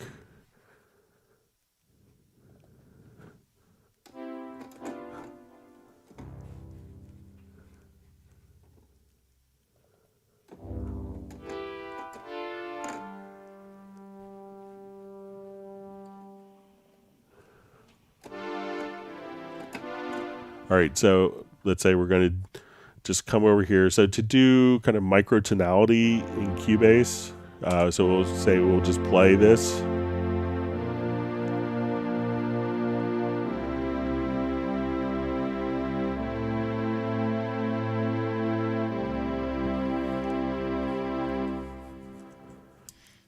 All right, so we'll just have these particular chords. So all we have to do is so I'm not familiar with the other tools that you're using, but we could do this all kind of inside of Cubase by going to the Microtuner MIDI plugin. So we'll go to our Microtuner and we'll say, okay, I wanted a particular preset. So let's say I want it to be, equal temperament, or let's do a different one. I want my root key to be an F.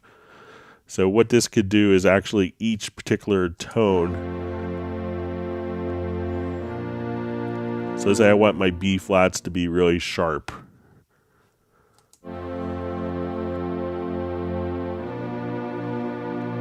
Or to be really flat. We could come over here and adjust the micro tuning.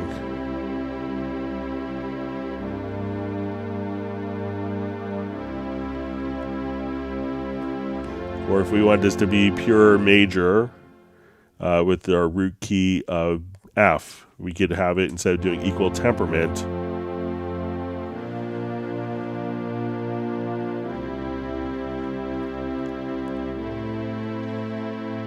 And let's say I want the C's to be flat every single time it's used.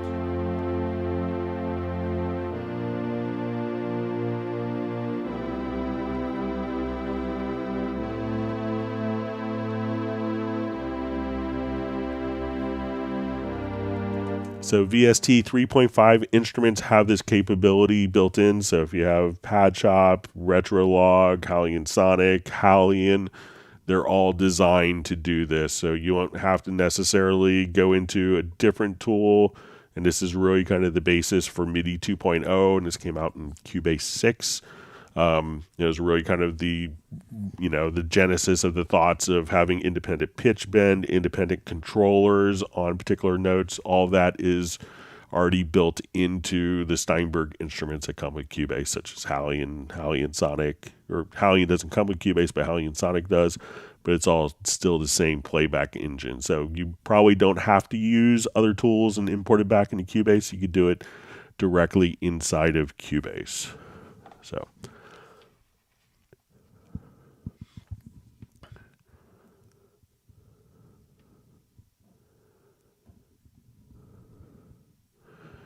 okay, so we have a question about send panners being linked to the panner. So it says basically what happens that even though if I link panner option is active, the panning of sends doesn't follow the main panner. They always default to center and don't move when the panning is automated.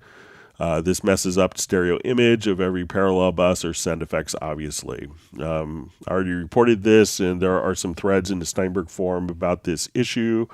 However, I want to bump it up a little bit. It's pretty annoying when trying to mix full time without using other tools. I'm pretty sure many don't realize that this is something wrong in the mix. I also get this as an error by design and not really a bug, but it makes advanced mixing in Cubase pretty hard. Maybe you have a good way of dealing with this if you know Cubase so well, or is it time just to accept that you should never use a send in a track that is panned in Cubase Nuendo? You want to leave the stereo image intact, or maybe I could get you supported to voice this as an issue to developers for a future fix. All right, so and we'll go ahead and set up this scenario. And he was kind enough to send a video. So let me just do a new project here. All right, so I'll just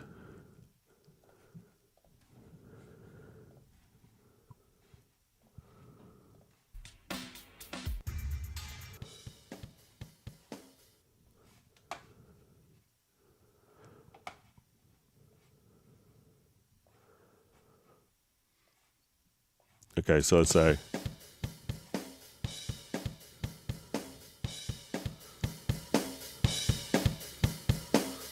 all right, so I'm going to just slow tempo down a little bit here. So this scenario comes in when we have different effects. So I'm going to add a couple of effects channels.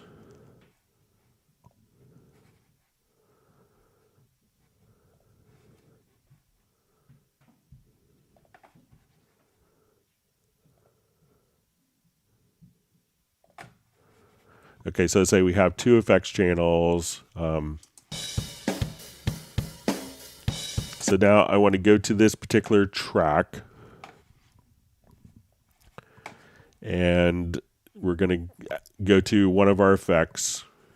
All right, so we're going to turn it on.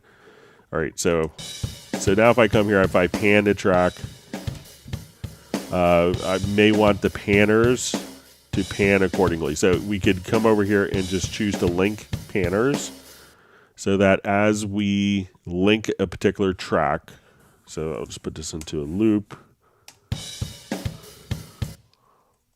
and not hit record, sorry.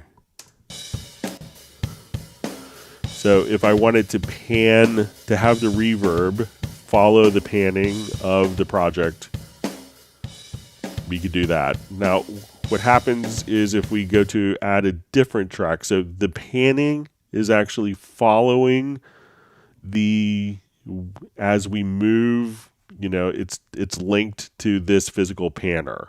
So as we move this physical panner, that pan moves. So let's say I have this pan to the right, I go to my destinations and I add a new panning effect that when we do this, so I'm just going to choose our second effect and we go to this, that it's not going to default to the panning value until this is moved. Now, one way to get around this is just to right click and say copy panning and right click, paste the panning. And now we don't have to type any values in. But it's really, this is linked to initiating the linking directly from here. Now, the second part of the question, I know that's kind of a workaround, and I'll mention it to Steinberg to see if, is how this works with automation. So if I come to my automation, and now I automate the track and I pan it, we can see that the panning, if I'm automating directly from here, that the panning is automating with those particular changes. All right, so let's go ahead and reveal I'm going to show all used automation. So when we do this, we can see the panning.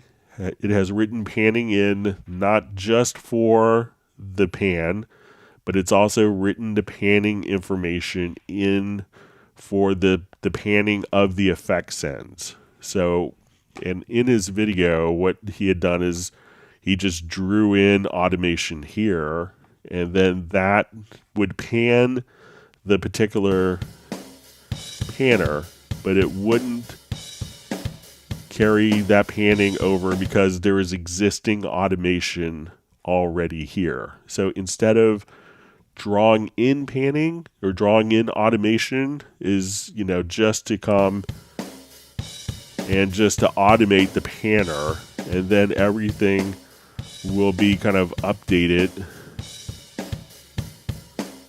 together, because again, this link is physically from moving this panner here, and then the automation carries over. So I will see if there's a way that if this panner is responding to automation, that is actually triggering the linking. I'll pass that along as a comment, but that's how you could get it to work. I know it's kind of a workaround, but if you're, as you're kind of starting, anytime that you have, particular pan setting, that it's not going to take effect until the particular, panner is set. Then as soon as it's moved, then it will automatically link that. But you can just right-click copy and paste if those are set to different values pretty easily. I don't think that there's a keyboard shortcut for that, but that's something that you can do quickly to get them in sync without having to manually adjust. So, but regardless, I'll pass that along.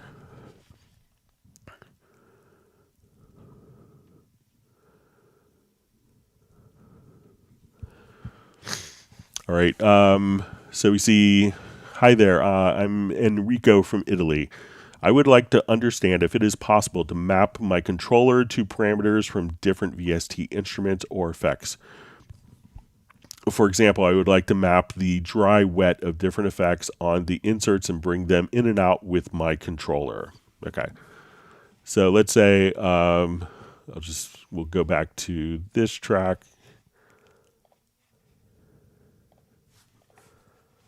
And let's say we have different insert effects on. So let's say, okay, I want a delay. Okay, so we'll put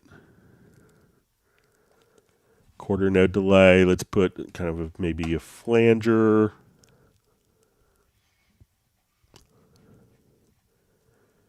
On, so we'll go to modulation. And let's put a filter. Okay, so I have, let's say, my MIDI remote here, and I have these assigned to different functions. So I want to control these.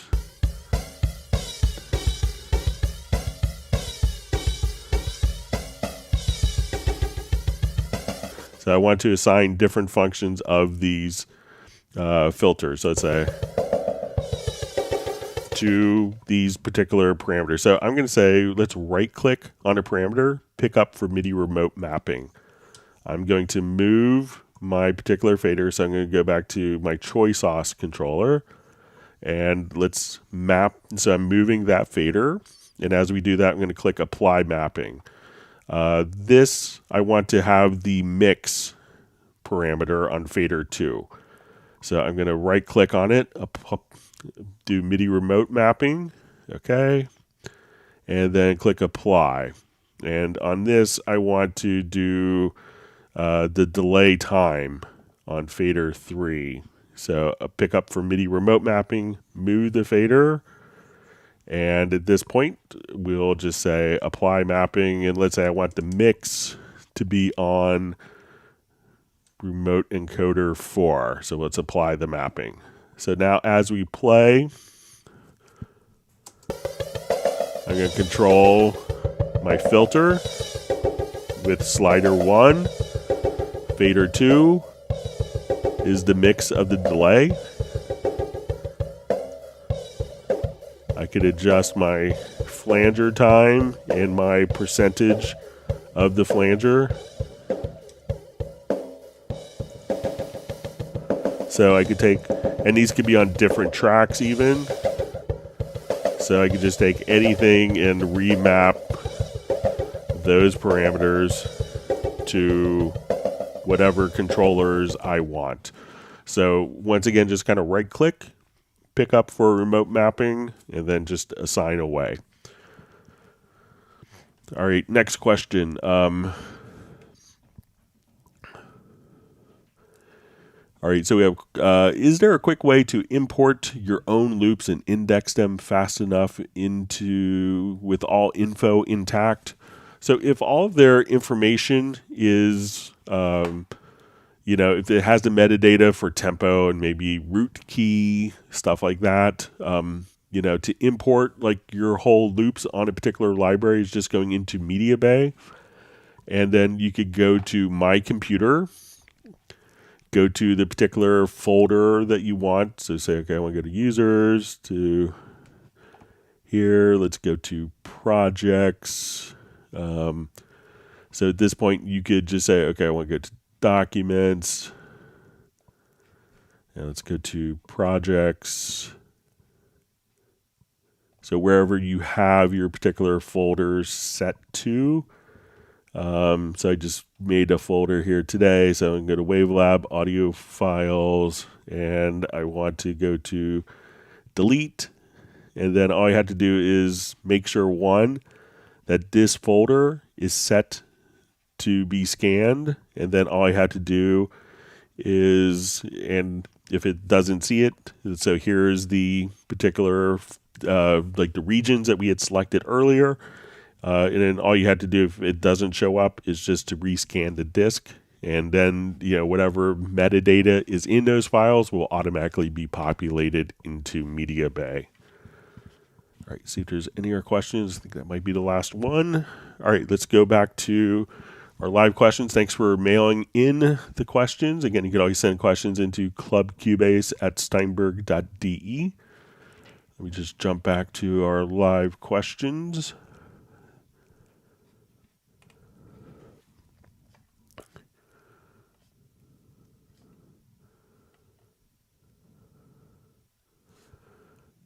Great.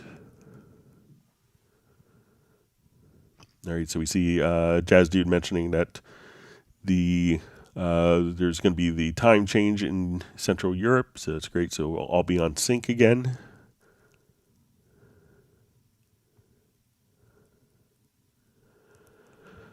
All right, so David M asks, has anyone else had it that the free warp works perfect one day and does not work another day? The free warp tool is there, but will not put markers in. Thanks.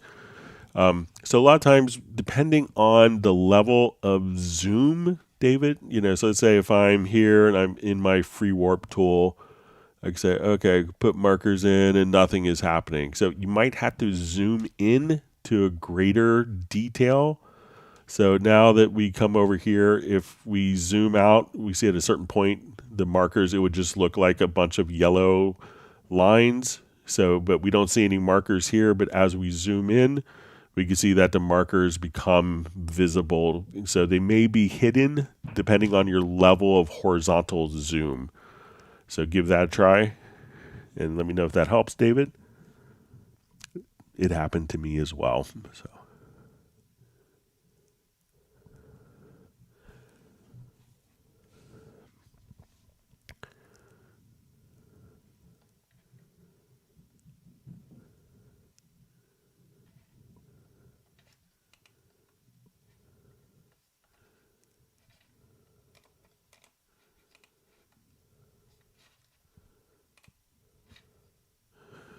All right. All right, so I'm just seeing from Soren. Greg, question. I'm puzzled about the dB level at a track and compared to in control room. Which test generator minus 20 dB on track? Supervision shows minus 20 at the track, but the control room supervision shows minus 23 dB. Will perhaps send a video. So it could be depending on the... it could be dealing with the pan law settings. So let me just come over to, let's just put an audio track on. We'll add an audio track and put a test tone generator. Okay, so let's say we'll come to our tools.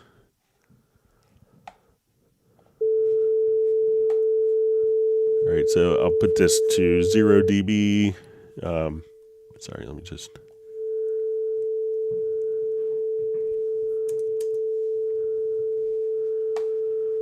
All right, so we have this at minus 12. And let me just turn it off while I get it set up here. All right, so we'll see kind of our mix console. So we have this track will be our test tone, and as it plays... So we have minus 12 here. All right, and if we look directly here, we're going to have minus 12. And in our control room, let's go ahead and I'll just run the meter.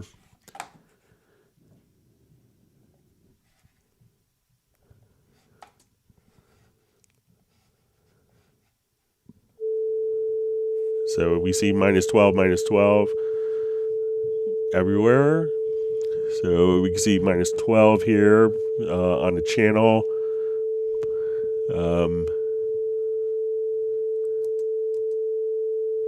So we see the same level there and minus 12. But let's see if we adjust the pan laws, if that makes a difference. If we go to... project setup, that let's see if we set this to minus 6 dB, if that makes any difference.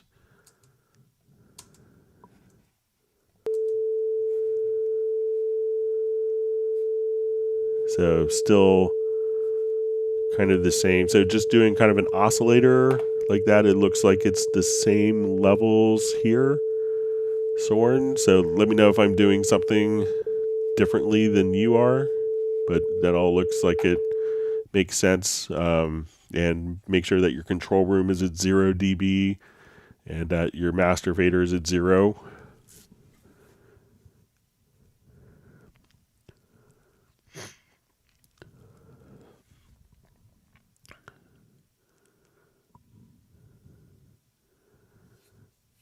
Right. See, Patrick Emmanuel A says, learning so much on live with you people. Thank you, Greg. So you're welcome. Thanks for being here.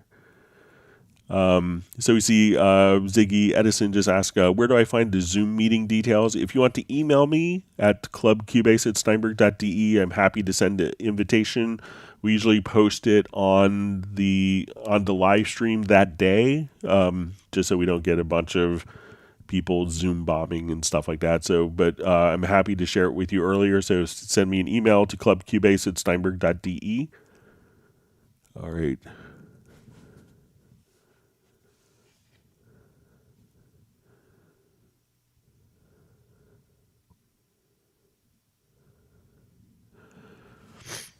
All right, so you see question.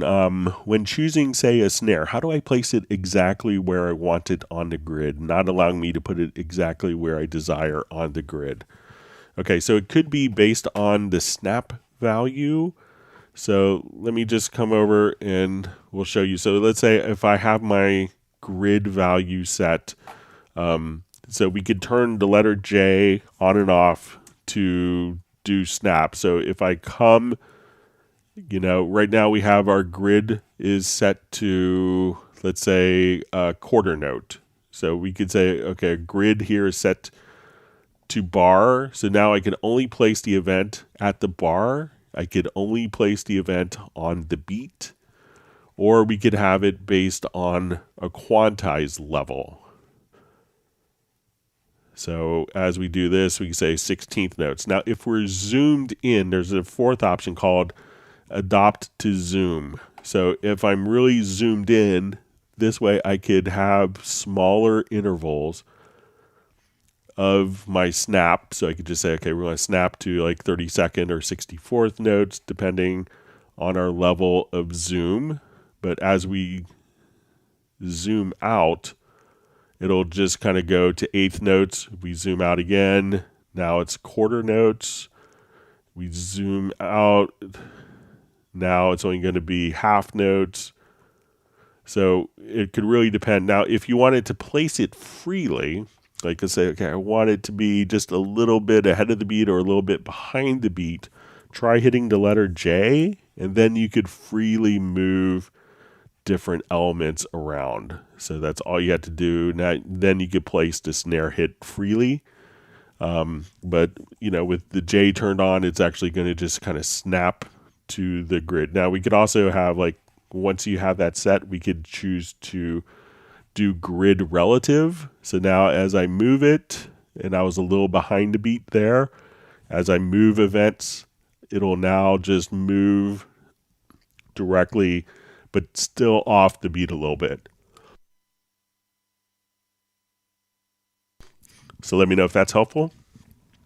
Sorry, just had to clear my throat.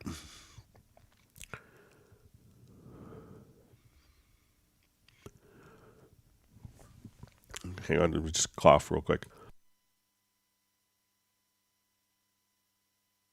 I'm going to get a quick glass of water. Hang on.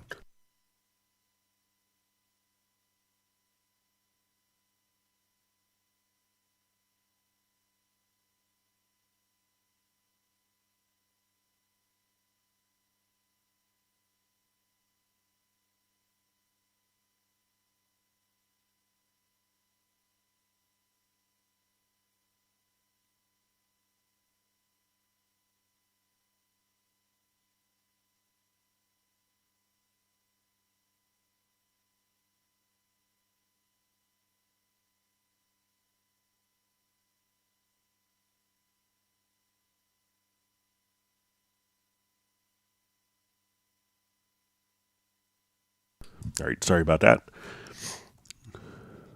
Okay.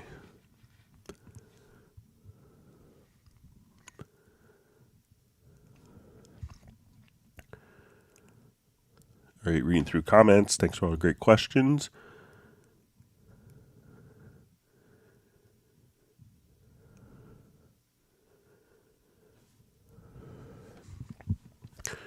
All right, so we have a question from Tiago. Text information in mix console snapshot is missed after I close text field. It does not persist. This happens only on my laptop, and my PC it works fine. Cubase Pro 12, Windows 12 Pro. That's cool. Probably Windows 11, I assume.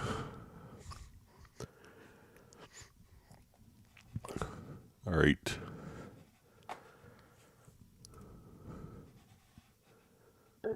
All right, so let me just activate this project.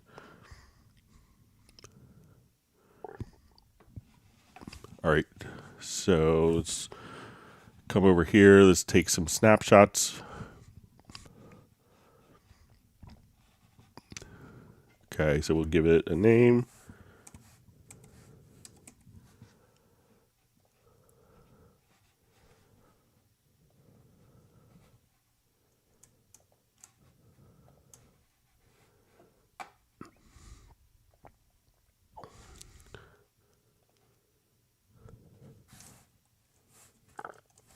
Fader's up. All right, sorry. Let me just.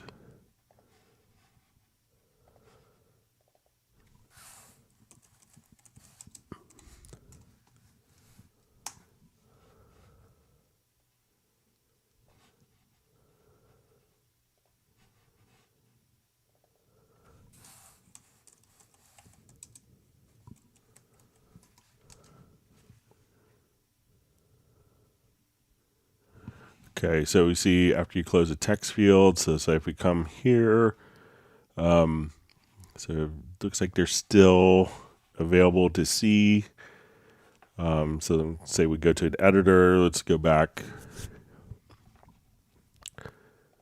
So all of mine are still there. And I don't think I've run across it in my personal system on Windows 10. But if you have a screenshot, Tiago, that you want to send, you could send it to me at clubcubase@steinberg.de.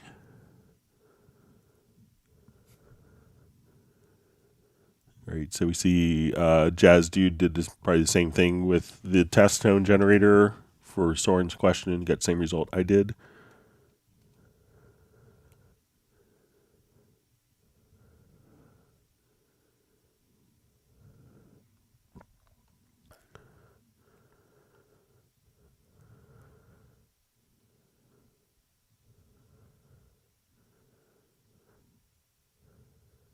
All right, wonderful that Gareth has made it to the live stream.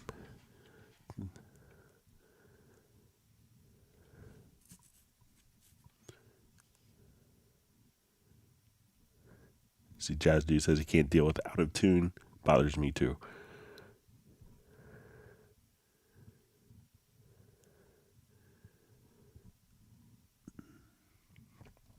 All right, so David M says micro tuner, new one on him, amazing. So.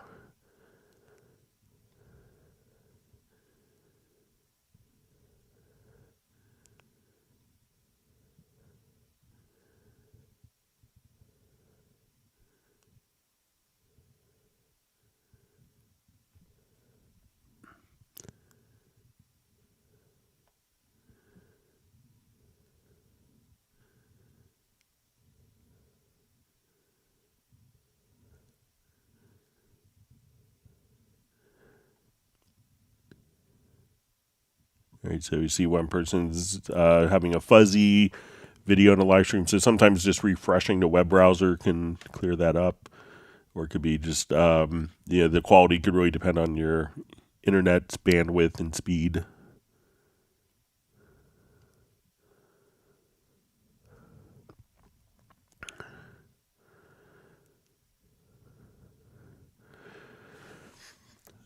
So we see a question. Hi, Greg. Could you invert the send panner so send is left when main pan is right and vice versa? So there isn't a way that I know of to have it inverted other than kind of manually doing it. So if we go to sends, and I know it's a very common trick, and I probably did it on a guitars on this particular track. I usually do it on guitar parts, but there isn't a way to have it inverted so you could have it linked. But it's easy enough to kind of set so you can have like the guitar on one channel and its effects on the other, but not automatically inverted based upon the channel selection.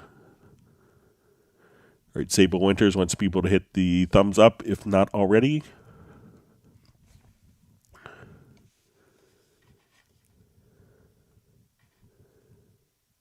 Okay, so we see King Drew just changed to 1080 and his screen has gotten better, more clear, so it's great.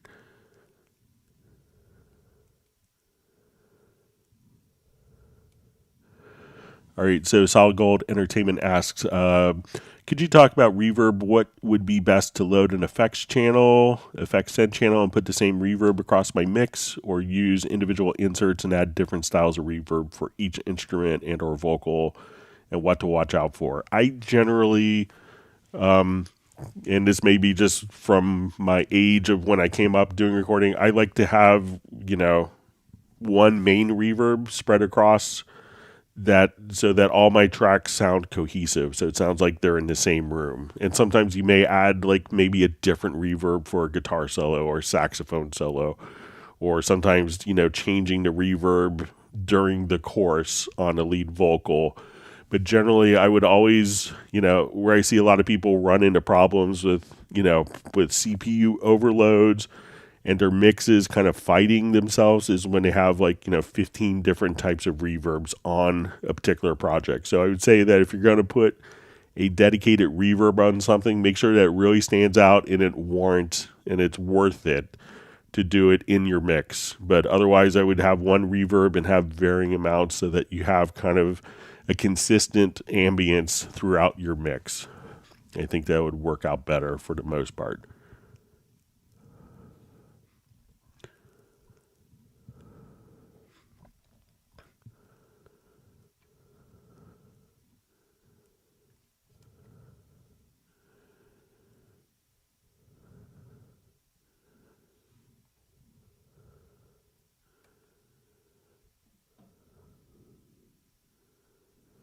All right, so I think I might be at the end of questions. All right, so we see Pablo didn't make it today.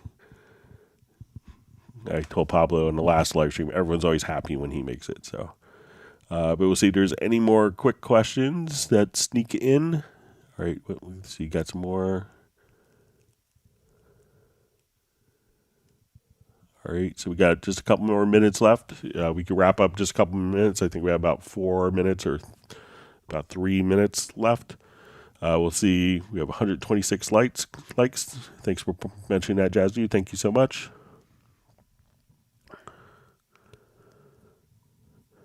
All right, so Michael Pierce asks, so can we use a Bosendorfer as a raft, and would Jack fit on it during an icy adventure? So probably if it was a kind of a Yamaha-owned company, the Bosendorfer would float very well and be weather resistant, and would still be in tune when you got to your final destination. All right, so we see Nick and Pablo both got their prizes. That's wonderful from our 3-year anniversary. All right, we'll see if we'll give it another 30 seconds or so, and then we'll wrap up just a minute or two early. So thanks for all the wonderful questions. So once again, in April, I have I have a vacation. I have the NAMM show and a corporate kickoff. So our April meetings will probably be a little more sporadic. I may have to move one to a Monday.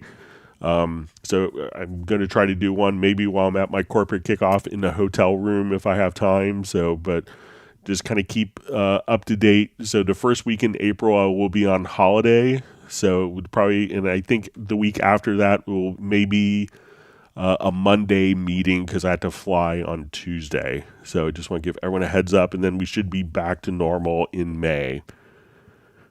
So just wanted to let everyone know. And again, on Tuesday, starting around 2 hours into the live stream, we should have our Zoom meetup. That'll be the last one because I'm leaving on my vacation a week from today, very early, like 5 in the morning. I'm sure my son will love getting up that early.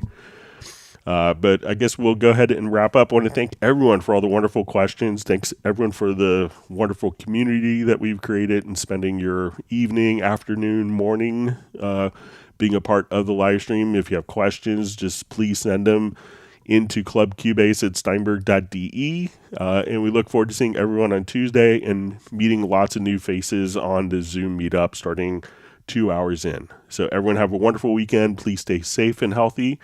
And we'll see you on Tuesday. Goodbye.